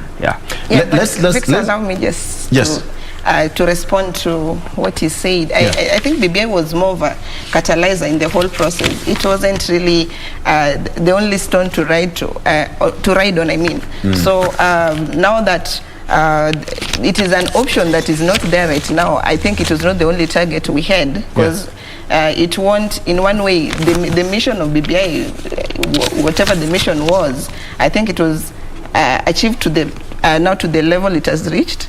But it won't in any way affect the presidency. If he really wanted to go to the ballot, I think he's someone who will still go to the ballot, with or without BBI. If you look at after the ruling, the deputy president took to the podium and gave a formal speech. President Uhuru Kenyatta did not give a formal speech. After that, Honorable Raila Odinga did not give a formal speech, and perhaps with the ANC leader Musalia Mudavadi. But our focus is why would the deputy president come out and give a formal speech after the ruling on that particular event? That was on Saturday. Wakili. Let me first have the light of rebuttal on what he has said. And you know, BBI was two things. There was BBI, the document, what was a noble idea, or an agenda, a national agenda, and there was now the BBI, the politics. BBI as a document probably is not what has failed. But BBI as politics, it was probably Mheshimiwa Raila Odinga in the restructuring, or call it the expansion of expanding the executive, was probably hoping, or if Mheshimiwa Raila Odinga, BBI would have gone to referendum and probably won, it would have given him what would have rejuvenated himself politically. So that's what I meant. For Mheshimiwa Ruto giving a speech on Saturday, it's what I mentioned earlier. He has been wanting to take a political credence on what happened in the Court of Appeal. Now that the majority of the people are now on the side of Court of Appeal, just like they say, success has many fathers. So he's proven to be one of those fathers in this Court of Appeal success. And what I can say, just to caution him, the issue of Court of Appeal and the ruling of BBI are what I would call separation of doctrine of separation of power politics. They have nothing to do with tanga or handshake politics. I see Wendy smiling when you talk of success. I've got so many fathers. I don't know how that is going to be. He is a politician. He had to ride on that moment. Exactly. But then now, the issue of since Saturday, the two gentlemen have now gone head on. And even if you look at the front page of the Daily Nation, gloves are off. And since that day, the president and his deputy seemingly are now reading quite literally from different script. What are we likely to see moving forward, Wendy? I think it's not a new thing. This the breakup of this marriage started way back, even before now the recent interview by President Uhuru. But perhaps this now looks like he's now come boldly to talk about it, and I think it's the right thing, because there's no way you can have if you are a deputy to someone, then means that the same presidency. The presidency is an institution in itself. So if you are part of it as the deputy, then it means that you're supposed to be part and parcel of that presidency. If that presidency fails, you will be part of that history. So because you will say during the tenure of President Uhuru, he was deputized by so-and-so. So I think he had to come out boldly, because it's something that is, it is due. It is time. It's due. Yeah, it has been due for long, and because and he clearly stated that he's going around talking about the achievements of the Jubilee government, and then in other forums he's criticizing the same government. So he really needs to come out and let the people know where he stands, because you cannot be criticizing the same government that you are under, and you are actually in the presidency. So it is something that coming out boldly was something that we really waited for. But already Kenyans, everyone know that the marriage has not been working since time immemorial. And you've seen that now Ruto is coming now to get head on with the President Uhuru. So I think right now, now it's we are reaching the climax of all these. Yeah, and it's now or never. BBI, we've been waiting for the ruling. It's now over. I think it was now the ideal time to come out and talk about this is now the reality of what is happening in the government. We don't have a united government. That is what has been happening, but now it's in capital letters that really the president and the deputy are not in good terms. And it is the country that is going to, and has been, that has been affected. And if you look at the claims by the deputy, he claims that this is because of the handshake when the whole BBI started, diverting from the Big Four agenda. But you cannot again talk about the diversion from the Big Four agenda if the achievements you're talking about, the roads, electricity, the urban, the rural electrification, all that are under agenda 4, the health sector. So if the universal healthcare, so if you're talking about the achievements, all that, it is the Big Four agenda, which at the same time you are criticizing that it is the government, the same government that you are in, has diverted from. So I think it was just a drama that was we were expecting anyway. It is something that we were expecting. It was not something hidden anywhere. It has been there for some time. Wakili, the president perhaps must have been so patient with his deputy. Victor, to get the answer to your question, you must look way back in 2012, 2013. What was the common denominator or the ideological between President Uhuru Kenyatta and his deputy coming together? It was the ICC, where they were told you are either hanged separately or you'll be hanged together. So over time, to 9 to 10 years, now the interests have changed. One is planning on how to get into power. The other one is fighting for his legacy or exit strategy. So those are the two contradistinguishing issues. So from there, then you whatever is happening in Kenya has its reference in what happened in Nigeria in 2007 between Obasanjo and Abubakar. Some extent where the president could not support deputy popular. So certainly yes, I think interests have changed over time. The ICC, which was the unifying factor for the both of them, is no longer there. And this also tells us a lot about the Kenyan politics and the engagement and the formation of formation to some extent that they have not been considering of a national agenda or serious ideology, other than factors that such as those of ICC, or factors that we want to gun together to hunt a certain particular person. As it stands, the president has nothing. He has nothing to do, just until they go to the next poll, right? Constitutionally. Constitutionally, yes. If you read Article 147, Article 148, and Article 147 is of the role of the Deputy President. He's the principal assistant to the President. Article 148 is how the Deputy President can be removed out of power. And looking, if you compare the Constitution we have for 2010 and the one that we had for 1969, for 1969 it was easy for a president to dismiss his deputy. And I want to predict or tell you, if we were still using the same constitution, I think William Ruto would be dismissed a long time ago, allowed 2017 or 2018. And you know, for now, what he is enjoying is what we call the security of tenure. So it's true that the president now can't dismiss him. He can only be impeached, or he resigned voluntarily. But I don't foresee him doing that for 2 or 3 reasons. One, the immunity that he enjoys.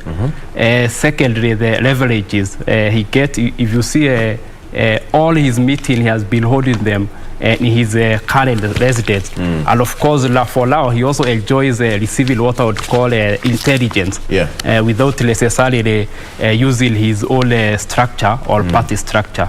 So it's true. The president, there is no way the president can do. The only thing he can do is probably engineer an impeachment through his people in parliament. But Wendy, talk of Wakili is talking about impeachment through parliament.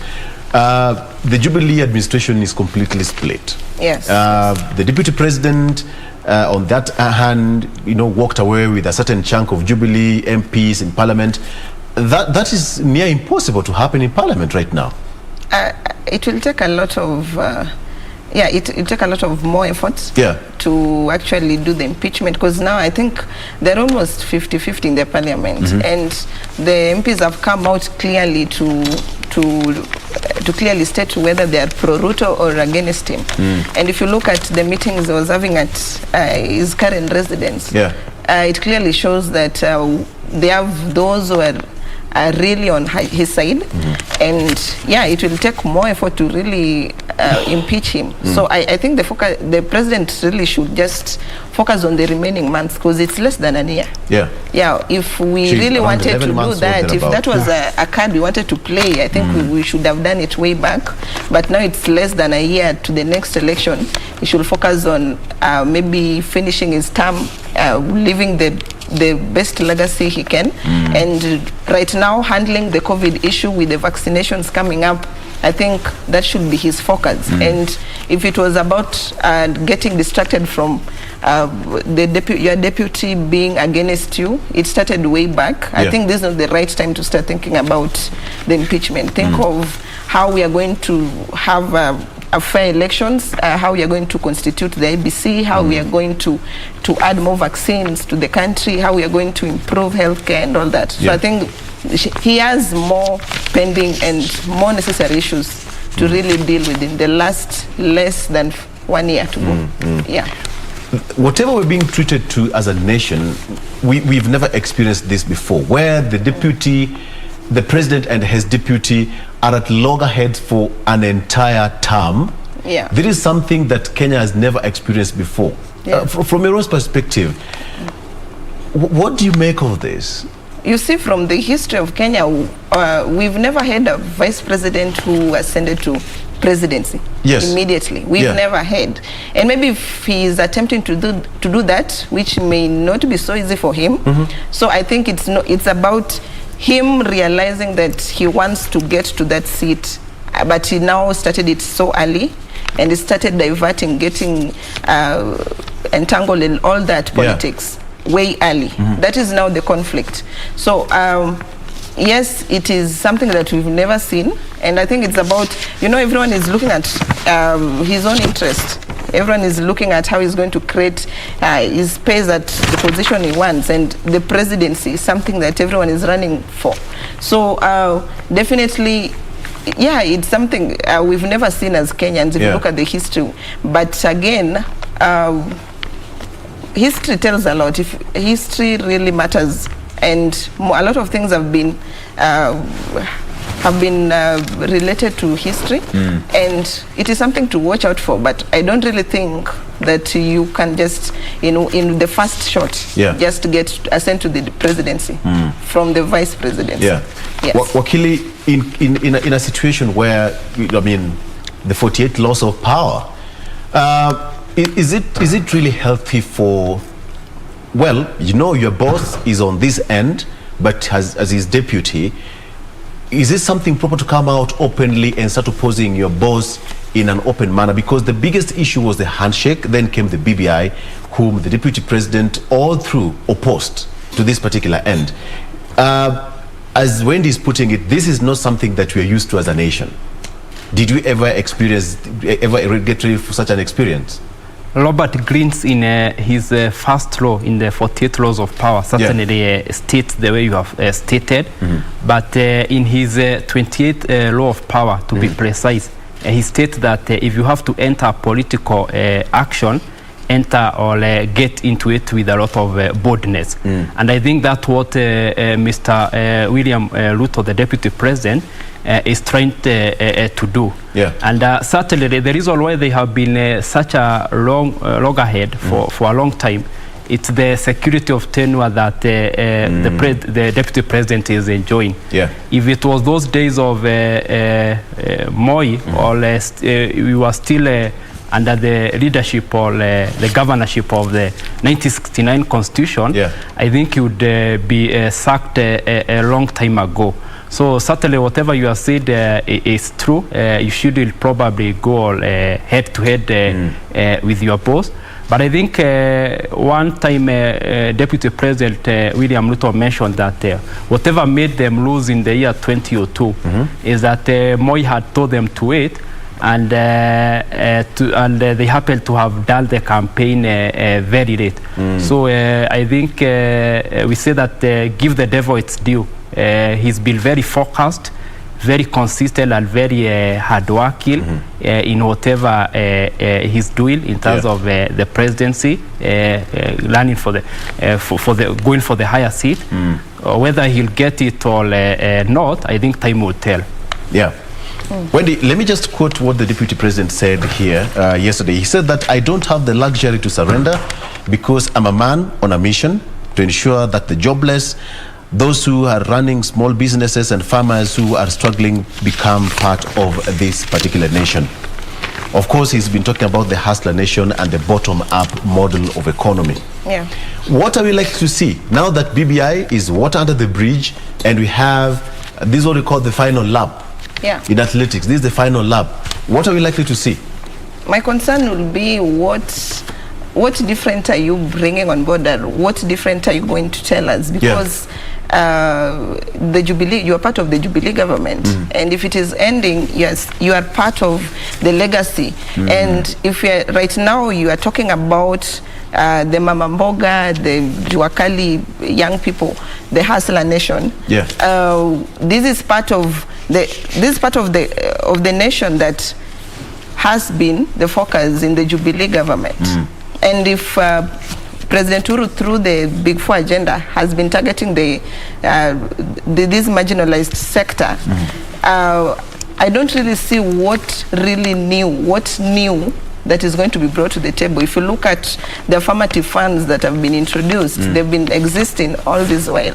If you're talking about the bottom-up approach, about now they're focusing on the people at the local level, but there has been strategies by the Jubilee government to do that. So I'm really concerned about what new are you talking about that is not or has not been in the manifesto of the Jubilee government, which is part of. I think though Kenyans, we are really blinded by, I don't know, it is a weakness in us that we get blinded by these sweet words. But if you look at the depth of these words, you cannot practically explain what they mean, because if you're talking about the hustler nation and you're talking about the Jubilee manifesto, in a way, there are strategies that I see that are related to the bottom-up approach. Now that this is now a model that has its name quoted bottom-up. If the focus is on the Mama Mbogas, and he's been going around talking about, for example, the electrification that we've done roads. I think those roads and those electricity, this is what the people at the ground need. The people won't need coming to their doors and giving them money, giving them handouts, giving them mkokotenis. That is not empowerment that we are talking about, empowering the people at the ground.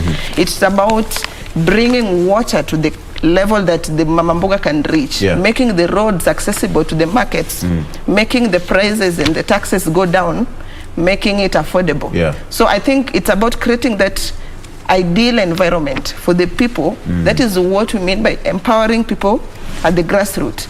If it is about the funds, the government funds, it should be now about, if the funds are there, what are we doing about strengthening to reach more people at the locals?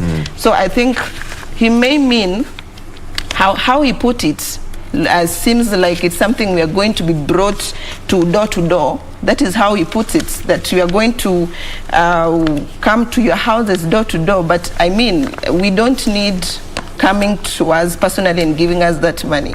We can make the money, but we just need the good environment. We need the ideal environment. And right now with the COVID-19 pandemic, the economy, what we need to focus on is now the economy, making it better and favorable for the people at the lowest level. So for me, I don't expect anything out of the norms. It is everything we've been talking about, but now we've not been doing them. So it's not something new but now as Kenyans, we'll definitely be blinded by the sweet words. So I think it's just time for Kenyans to wake up. Kenyans just to wake up. Wakili, what's your take on that? Of course, rural economy, hustler nation, bottom up, all these sloganeers, call them bubbles or hot air, meant to excite the masses by the ethnic elite, and certainly will take them nowhere. We are living in a country where we are highly indebted. So some of these programs that politicians mention, you really wonder how they will be implemented when they get into power. But anyway, they are good agendas, because now we are now moving our politics to discussing of economy. Though the economy being brought by our politicians are not sustainable if you look at our debt. And we can only watch and see how. But either way, you see these are decoys that are there to excite the masses and probably make sure that the masses elect a certain candidate. And what the deputy president has realized, he has realized that in these COVID times, Kenyans are going through many suffering. So he has been the embodiment of those Kenyan suffering, and are now pretending that or coining himself like he'll be now the savior in those suffering that Kenyans are certainly going through. And if you look in the writing of one writer called Gigi Lusas, he says for you to govern, you must have two elements. One, you must sell hope to the people. Secondly, you must sell fear to the people. In the year 2017, Mount Kenya, for them to elect President Kenyatta, they were sold what we call the Raila phobia. And for Raila to make sure that his backyard elect him, he sold them the hope of going to Canaan. So we'll see many of those slogans or narrative coming up as we gear to 2022. Okay, so the question is, the deputy and his boss are not seeing eye to eye, and as he said, he's a man on a mission. So we expect a lot to happen moving forward. But for the unity of this particular nation, politicians are likely to, as you put it, to sell fear. That is one rule in politics. You have to sell fear. But what is our role as a country, as individuals? Starting with you, Wendy, even as we wind up. Okay, I think it's a mandate of every Kenyan citizen to be really sober in terms of making decisions. The electoral processes is now coming on board. We are now about to start the registration processes by the IBC, and just the first mandate will be just exercising your right in a sober way. I think we've been blinded a lot for a long time, and most of the time you find people crying after electing in regimes. They cry full of what the government has not done and being failed by the same government that we elected. It's a mandate for all citizens to just look at now the current situation. Even we look at the politicians before they come to our doors. Let's look at the opportunities that are there, the challenges that we're facing right now in the middle of a pandemic, and it should really push us to making the right decisions. That will be my my challenge to all citizens. And also, if in terms of coming out to register, and that is part of exercising your constitutional right. I would urge Kenyans to really go to the ballot this time around, because I think there's also fear of, I'm tired of electing failed governments, I'm tired of I'm tired of choosing between two people, the same people. There's that feeling of Kenyans, and that has really slowed down the really activities of going to vote, and that itself is a failure on us. And I think we have a time frame, we have the opportunity right now ahead of us to really do what is right, and making right choices is what will make this country right. And in terms of unity, I think we need to go beyond our tribal lines. We've done it since independence, and it's not really helping us. And thanks to Handshake, I think right now it has improved at least to some level. And I hope tribalism won't be really the main vocabulary in next year's election. Absolutely. The keyword is go there, make sure that you register as a voter, and this time around, make a decisive decision. Yes, Wakili. Certainly, we say that politics is a tradition of conflict. So I would urge and encourage my fellow citizens that we really avoid conflict between politicians. We don't get entangled into it. And politics is also a game of interest. So all these politicians, certainly before they think of which law they will make for you, we say for them those are normally cosmetic things. The key thing for them is their interest. So I also would urge Kenyans in the same note, they also look into their interest, and as they choose or pick a leader, they also look at their interest other than looking for other things or exciting things like the narrative or these sloganeers. Secondly, what my colleague has said, the only thing Kenyans are left with is general will of the people through voting. We normally say that when you are choosing a president, a governor or a senator, you are certainly get into a social contract between yourself or that leader for 5 years. So it's good, even as we get for the in the next general election, you evaluate the contract you got into between your leader and yourself. If he or she didn't perform, then you know whether you'll be able to renew the contract with the same person, or you'll onboard another person in another new contract. All right. Okay. I think that's the perfect spot to end this. Thank you so much. We'll be speaking to Warungu Mwangi, who is a lawyer and advocate of the High Court, and Wendy Aura, who is Executive Director of Young Women Leaders Connect. Thank you so much for your time. But we are taking a break. Jane Wamboi will be coming up next with an amazing woman. Wow, you don't need to miss that. My name is Victor Lowe. We'll be back after this break.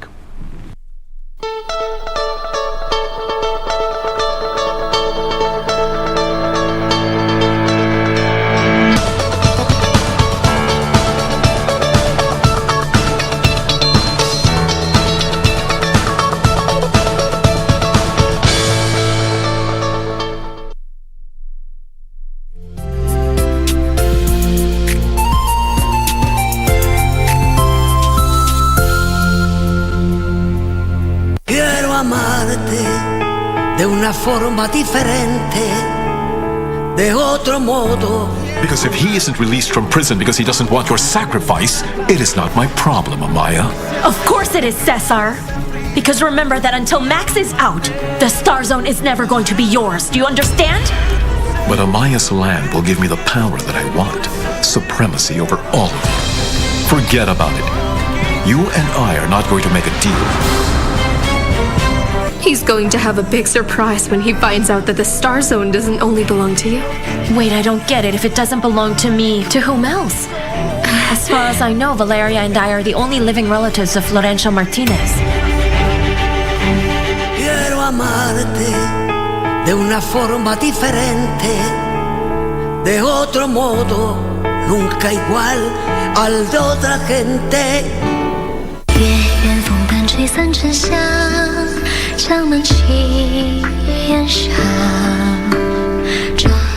what has caused this plague? Most importantly, our current treatment for this plague is ineffective. You don't need to say this. I helped you out of pity. Don't you think it's far too late to apologize? Aren't you good at medicine? Cure me now! Don't go! We're still brothers, right? You can't go and let me die? Lee, once we're back, I'll put you right into prison. Because that's the place where the likes of you ought to always stay.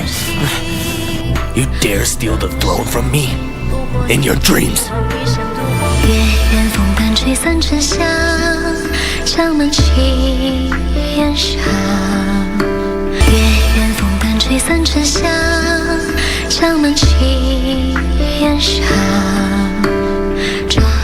So what has caused this plague? Most importantly, our current treatment for this plague is ineffective. You don't need to say this. I helped you out of pity. Don't you think it's far too late to apologize? Aren't you good at medicine? Cure me now! Don't go! We're still brothers, right? You can't go and let me die? Lee, once we're back, I'll put you right into prison. Because that's the place where the likes of you ought to always stay. You dare steal the throne from me in your dreams.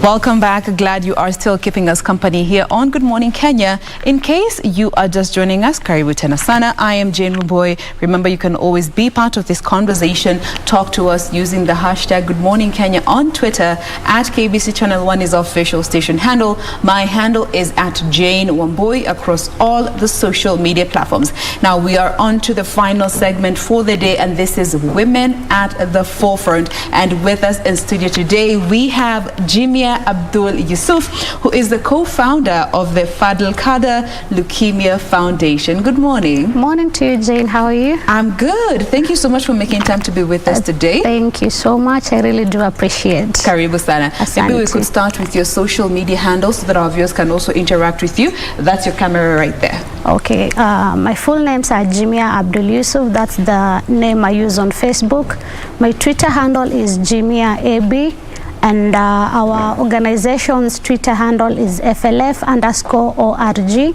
Our Facebook page goes by the name Fadl Kader Leukemia Foundation. All right. Yeah. Now, let's start with the foundation, because it's part of what is making this discussion today. So there is a story to it, and maybe you could start as the co-founder. Tell us a bit about the background when it comes to Fadl Kader Foundation. Okay. Basically, Fadl Kader all started from Facebook.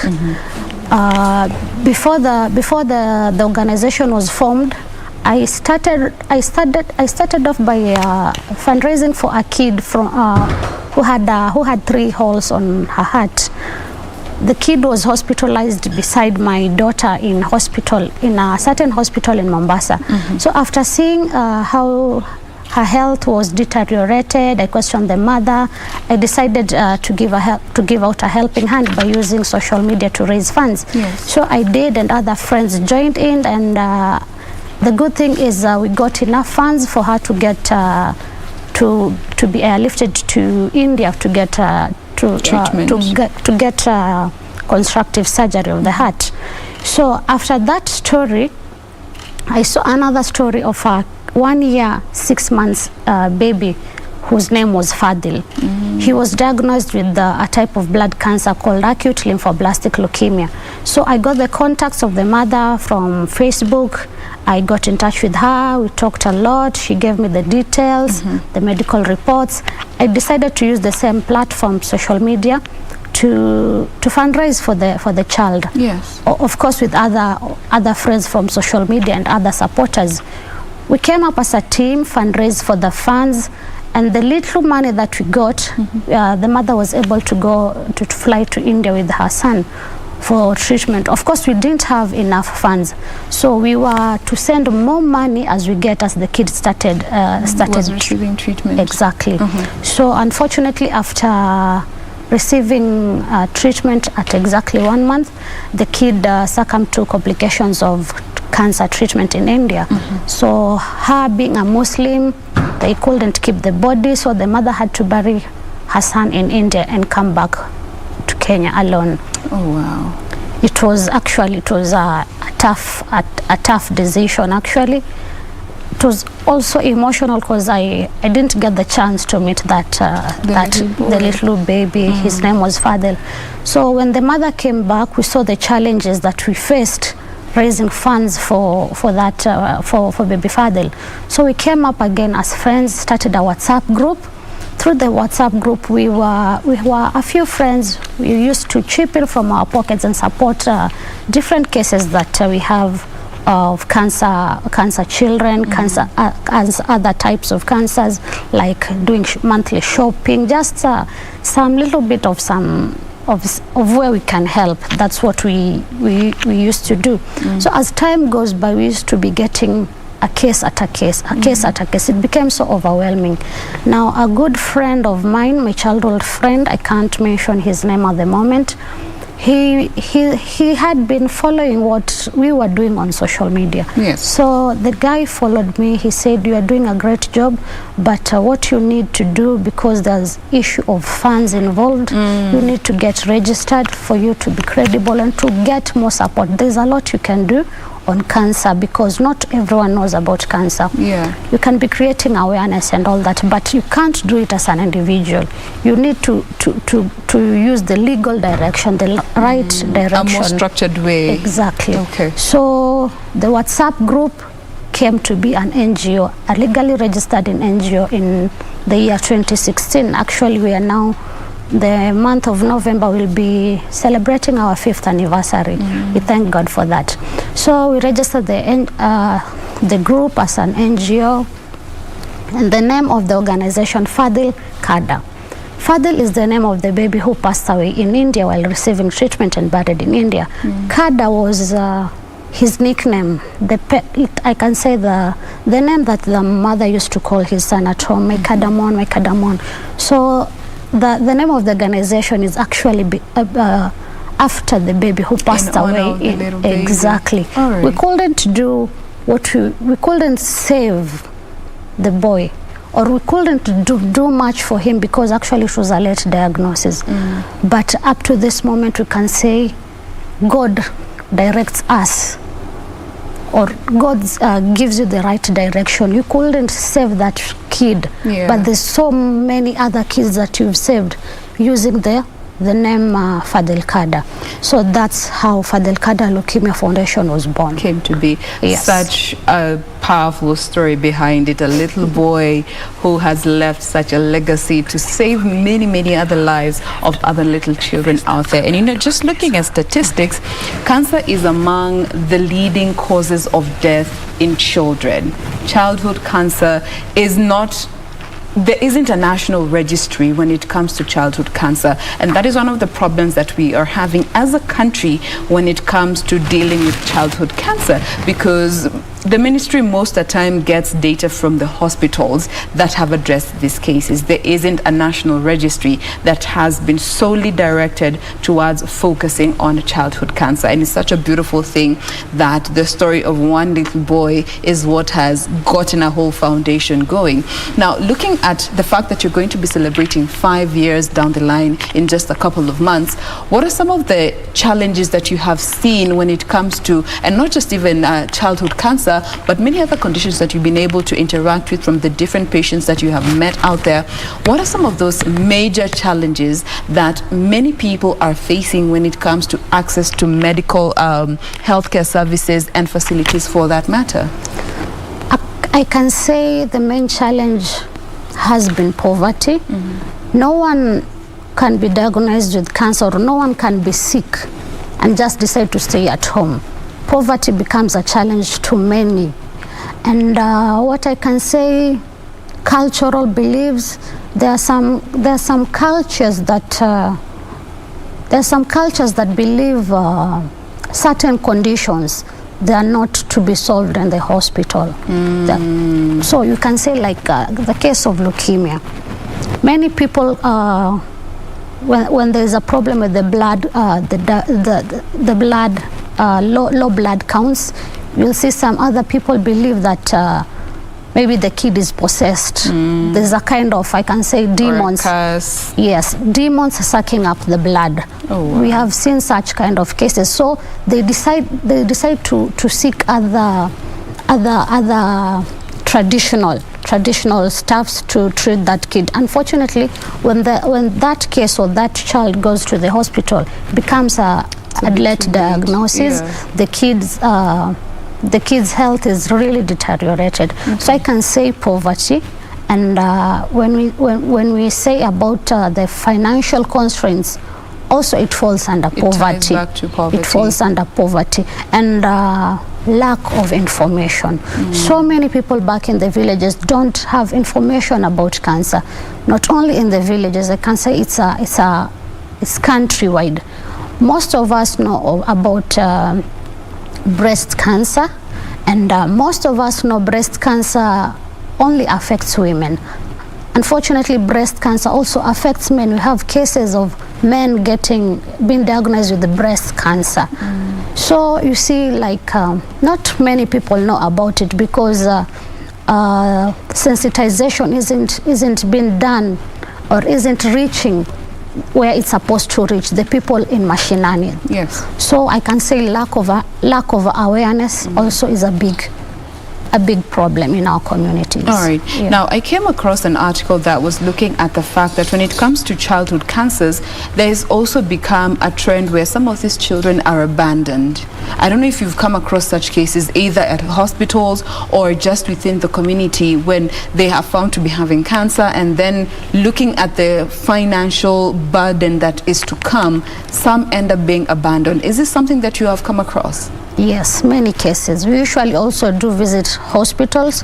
We've seen a case where, at the National Hospital, we've seen a case whereby a mother abandons his or her daughter or his or her son, and the kid is forced to stay with the father, and the father is still the breadwinner. We've seen a case like that. And we've seen quite a number of cases whereby when a kid is diagnosed with cancer, the dad backs off. Becomes, Ikitu, it's very expensive, it's really draining me financially.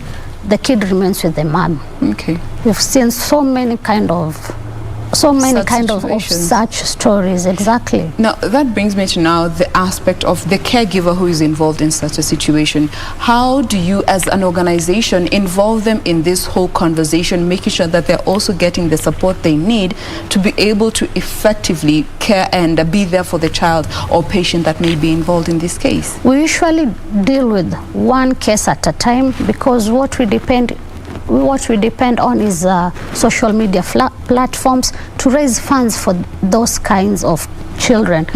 We get a case, we ask the parent, where is the kid getting treatment? We get all the medical reports, we verify them, we consult even the hospitals. Is this a genuine case? The hospitals verifies. Some other cases we even talk to the doctor to verify the situation. So we set up an account. We advise the mother to set up a pay bill, to set up a medical bank account for his or her child. So what we do, we campaign through social media. We vigorously campaign. It becomes there are some moments it becomes really tiresome. It becomes really emotional, but when you look back, when you look at that child, you get motivated and continue. So you'll get a case whereby a child needs like 1 million. Yes. We can't raise 1 million in 1 week. We can't raise even 500,000 in a week, but we can raise session by session, as in a chemo session by a chemo session. Let's say a kid gets 1 chemo session per month. We even advise the mother to get registered with NHIF. If she cannot afford it, then we pay from the funds that we raise. It becomes NHIF really helps a lot. So the NHIF will pay a certain percentage of the medical. Then we as an organization will raise funds for the remaining part and pay the funds. There are some cases we cater for even the accommodation, because you'll find a kid going from Mombasa to Eldoret to get treatment. There's no one, let's say, to accommodate them. We can accommodate them by paying, let's say, the guests. We pay for the transport, for the pocket money and the medical expenses. So we cannot help like the whole problem that the family has, but at least we can say we enlighten that financial burden from the parent, because that's become the exact biggest challenge. Exactly. Now, maybe there's somebody who's watching us today and they would love to be part of this foundation in terms of assisting in whatever way they can, in the different forms that they can. Given you are the co-founder, what forms of assistance do you think are necessary to help you in what you do, to help all those other people and patients that are in dire need of such assistance? What I can say is, whenever you see an appeal that is posted on our social media platform, 1, contribute any amount that you can, even just 10 shillings. Makes a big difference. 2, share the plights that we have. They are genuine. There are some. Always verify before you post anything. Yes, we do verify from the hospital. We consult even the doctors. We get the medical reports. They are all verified medical cases. That's why I say we usually pick 1 case at a time. Even if you have now known you call me, Jimmy, there's another kid that they need assistance. Just because I know you, I want to just take that case, because there are some other kids in line. I get so many people complaining, why are you not taking up this case? Because there's another kid. I'm not in a position to help, to help everyone. It's usually I go with this thing, reach one. Each one reach one. Exactly, reach one and lift one. We cannot support all the kids. We wish we could, but we can't. So it's usually 1 kid at a time. So contribute any amount that you can. Share the medical appeals that we post. Most of all, pray. Really pray for these kids, because even the doctors say we are only doing our part. But only God is the final healer. We are just doing our part. So there are some people who cannot afford 10 bob. There are some people who cannot afford 10 bob, but we usually even appreciate the prayers, the massive prayers that they do. We usually appreciate them sharing the plights that we post on social media. Another case, not necessarily making paying the hospital bills. There are some things you can assist the family with, like paying their utility bills, giving them like their monthly upkeep. Like you can even say, oh, let me today go and buy them a packet of unga. It makes a big difference. Let me today go and take that if the kid is feeling a little bit better. Let me relieve the mother that depression, the depressing time. Let me take this child out. I can take the kid out to play, something like that, to have fun, so that even the parent can relax. Another thing, you can visit the hospitals. There are so many families in the hospitals, because it's not a one-day treatment. There are some children in the hospitals, in the cancer ward, where they are receiving treatment like for 6 months. So visit the hospital. when you visit the hospital, you will appreciate the good life or the good health that you are having out here. So when you visit them in the hospital, you give them hope. And one more advice, when you do visit the hospital, do not cry. You're supposed to give them hope. Even if you are seeing that this child is really deteriorated, there is no hope, just keep it to yourself. You're supposed to give hope to that parent. In those situations, you find the sick child, okay, the child is in pain, but I can say not as much pained as the caregiver. Yeah. The caregiver needs emotional support. The caregiver needs prayers. He or she cannot do it alone. So any way that you think you can give support to any family, just do it. Even if you will pay, yes, even if it means like buying fruits for them, just do it. Even if you say, this month I'm going to cater for all your electricity tokens, just do it. Even if it means that today, this month I'll pay for your water bills, just do it. Any kind of help that you feel like, not only the medical appeal. There are so many situations at home that you can do. Even if you feel like you cannot offer any financial help, you can decide to go at their residence. Say, Mama so and so, I've come today with my team. We want you today to relax. Today we are going to do general cleaning of your house. We will wash your clothes. We will wash your utensils. We will wipe your house. We just want to do general cleaning of your house so that you can relax with your child. That's the little things that you can do. You can offer even, let's say, tomorrow are you going to the hospital? Yes. Then the Uber services will be on me. Those kind of little helps. You don't have to offer millions of shillings to those families, or just escorting them to the hospital. Be there with that child while receiving chemo. It gives so much hope and strength to that parent. So whatever form of assistance you can give in whatever shape, form or manner is absolutely welcome, as long as to the good of the patient or the people involved. Exactly. All right. Now, why don't you remind us the social media handles once more so that our viewers can also keep interacting with you on those platforms? My Facebook page, again, it's Jimia Abdul Yusuf. My Twitter handle goes by Jimia AB. And our Facebook page for the organization goes by the name Fadil Kada Leukemia Foundation, and Twitter handle it's FLF_ORG. There we go. Yeah. So interact with them on those platforms, and you can be able to, if you have any questions or any queries, I do believe you'll be able to assist as and when you get there. Exactly. All right. Now let's talk about this sash that you are wearing. Youth of the Year. Youth of the Year. Health category. Tell us a bit about that. Wow. This came actually as a surprise. First of all, I don't know whoever nominated me for this award. What I do You didn't submit your name? No, I didn't. I did not submit my. In fact, to be sincere, the top 35 under 35 awards are being done by the Youth Agenda.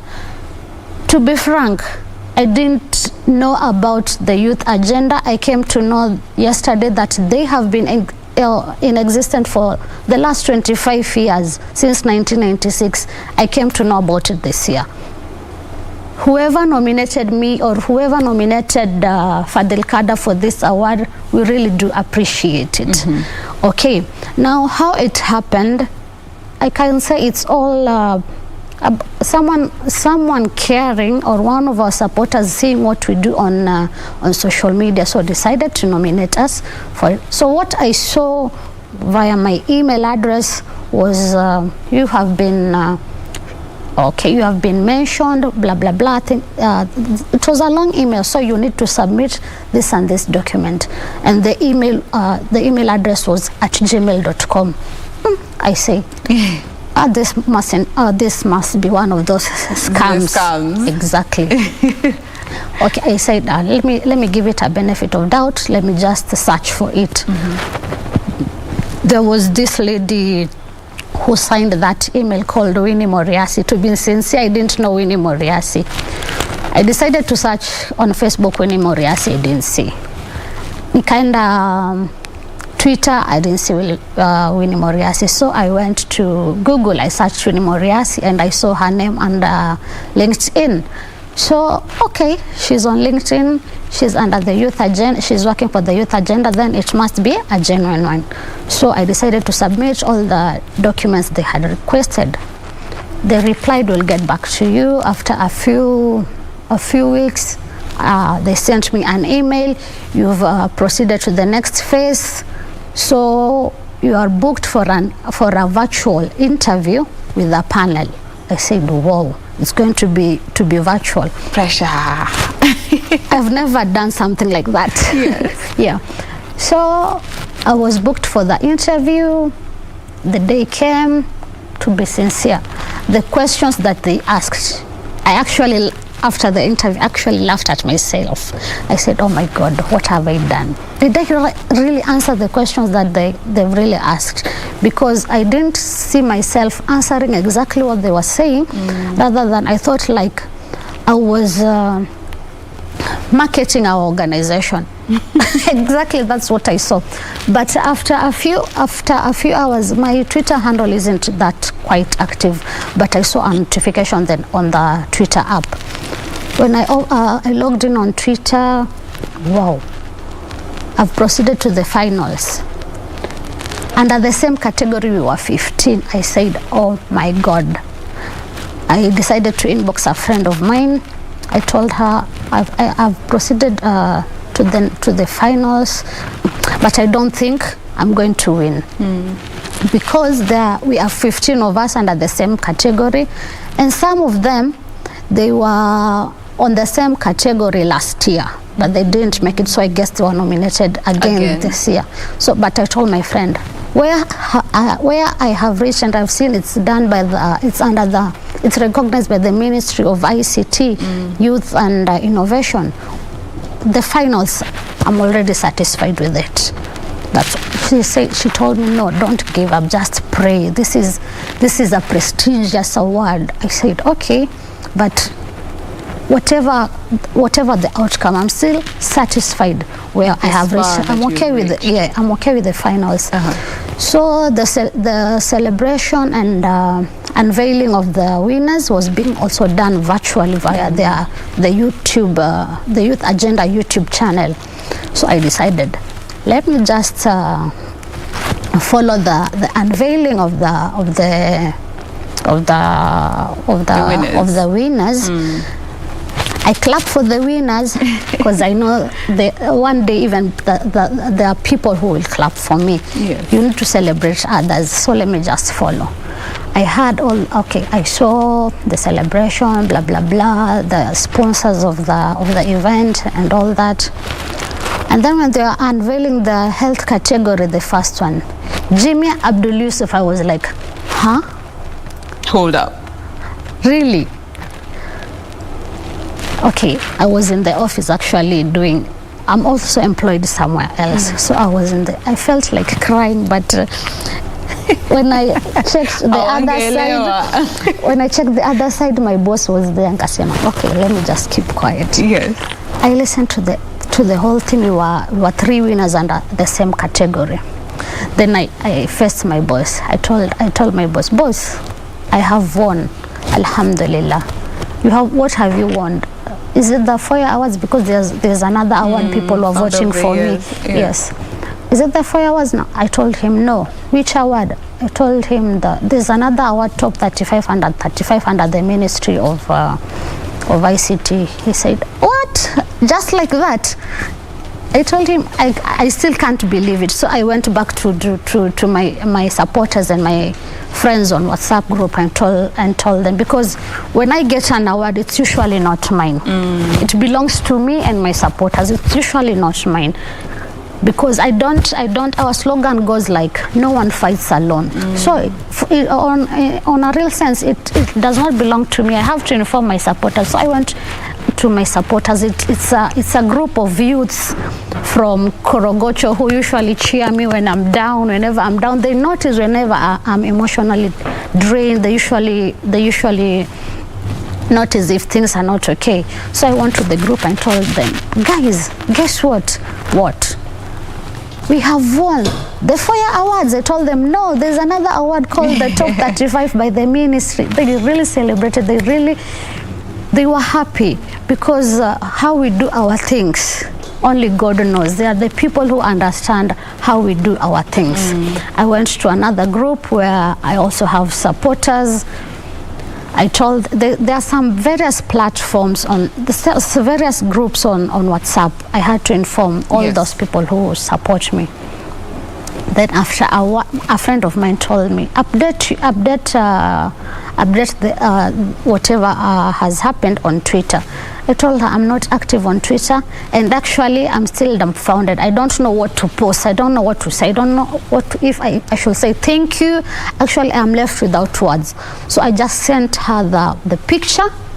I sent her my picture, and she posted it on my behalf, and I just retweeted it because I didn't have enough words to show people how grateful I was. You can imagine. Yeah, that's how it happened. That is how it happened. And here it is. And here it is.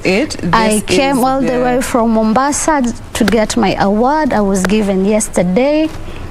And it's not mine alone, because today I'm going to award it to the real awardee of this. I'll take the sash and the trophy to the real awardee. I won't say who the real awardee is. Atajijua? They'll just see it on my social media platform who the real awardee is. Awesome. Now we hope to see that update as we go on with the day, but also looking at the fact that so much has happened in this past year with the pandemic and all. How would you say, just some of the lessons that you have learned also as an organization in line with what you are doing, given it's in the medical space, and then the pandemic came, it of course disorganized so many people. Exactly. And maybe you can tell us how it was on your end, and just the lessons that you're taking with you moving forward from this pandemic in line with what you are doing as an organization. What I have personally learned throughout this journey, it's being patient. That's the biggest thing that I've learned. Being patient and being persistent. You can, there are times that I might be posting something, I'm not getting the response that I need. Let's say it's a medical appeal. There's a kid, let's say in the next 3 days, needs 30,000. I've posted it. Not even a shilling has been made on the pay bill. It becomes really frustrating. Then there's this boy called Hamza Hassan. He'll inbox me. He usually calls me Shem. Shem, what's up? I can see you are really depressed because of the way you are posting your things. By the way, he usually notices whenever I'm down, he'll just notice through my posts. Then I just tell him there's this and this, and I'm not getting the kind of response I expected. He'll just tell me, Shem, unaweza. That's what he usually, and he'll really motivate me on that with just his words. Then I say, okay, let me just believe in my ways. There's usually the 11th hour, and we can raise money like. The kid is supposed to be in the hospital in the morning. It's 4 p.m. 4 p.m. Let's say the next day. We still don't have funds, but when I wake up in the morning, God has done it. Then I believe, yes. Then I tell him, Shem, you told me unaweza, and I believe in it now. When you intend to do something, when you're passionately about something, just believe it. Even if you see there's no way, there's no path, create your own path. Where there's a will, there'll always be a way. Exactly. So we've learned to be persistent. We've learned to be patient in everything that we do, and believing in ourselves. Absolutely, that is important. When you venture into anything, you need to be your number one cheerleader. Exactly. Now, as we bring this segment to a close, in terms of partnerships, is it something you have thought of and considered in when it comes to moving forward to also enable your journey be more efficient, and you can be able to reach a wider group of patients and people who need assistance? If that is the case, what kind of partnerships do you think would be relevant in your organization to make sure that you're actually helping those that you intend to help? Okay, I believe, we've been doing partnerships. We've been doing partnerships with because you can see from organization, none of us is a medic. When we are sensitizing the public, a medical expert has to be there, because the public might ask a question, we want to be in a position to answer, or we might answer and mislead that person who asked the question. So most of the time we do partner with on the medical field. We partner with the Pathologist Liaison Center in Mombasa. Once in a while we partner with the Mombasa Cancer Center. Dr. Riaz comes and helps us in creating awareness to the public. And when we go to a certain community, we believe partnering with the local community. Like let's say in Korogocho, we've partnered with the CBOs, the youths from Korogocho, like the Mashallah youth group. There are various individuals also, like photographers. There are some photographers, individual photographers who come in. They cannot help us financially, but they can offer their skills and they offer their services. Like there's a boy called Krabes, there's a boy called Stephen Juguna, there's a lady called Asha Said. They cannot afford to give us financial support, but they believe in partnering with us and offering their skillful services. Exactly. There are some youths we usually partner with. They cannot offer financial support, but they can offer their talent. But like there's a boy called Halkano. That boy is really cheeky and he's really talkative. So he's doing emceeing services within his area. So we usually go with him in every corner that we do sensitize the public, because he really engages with the children. He really engages with the public. He blends well with every community. All right. Yes. So whoever feels they can be able to offer their services in terms of some long-term partnerships of sorts, they can also be able to reach out. Exactly. Why don't you give us the social handles once more before we get to close the program? Okay. My Facebook page goes by the name Jimmy Abdul Yusuf. The organization name goes by the name Fadil Kada Leukemia Foundation. My Twitter handle is Jimia Ebi, and the organization's Twitter handle goes by FLF_ORG. There you go. So once again, remember, any form of assistance goes a long way, be it financially or material or just by services that you can offer to be able to assist this organization continue on in this beautiful journey that it has been on for the past almost 5 years. We have been speaking with Jimia Abdul Yusuf. She is the co-founder of the Fadil Kada Leukemia Foundation. Thank you so much for making time to be with us.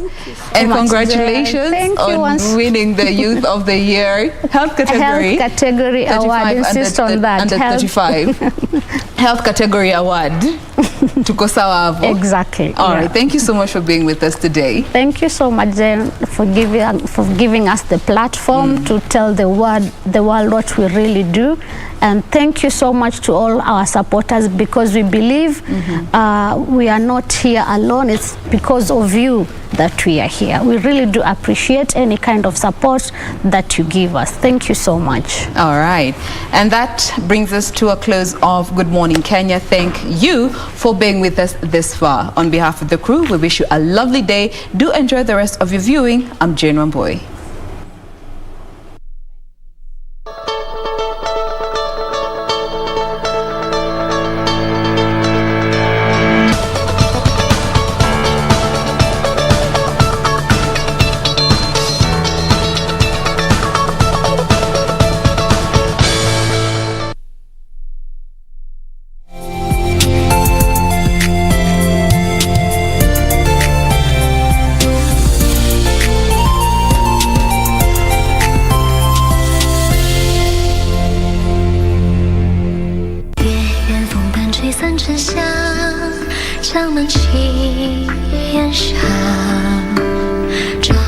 So what has caused this plague? Most importantly, our current treatment for this plague is ineffective.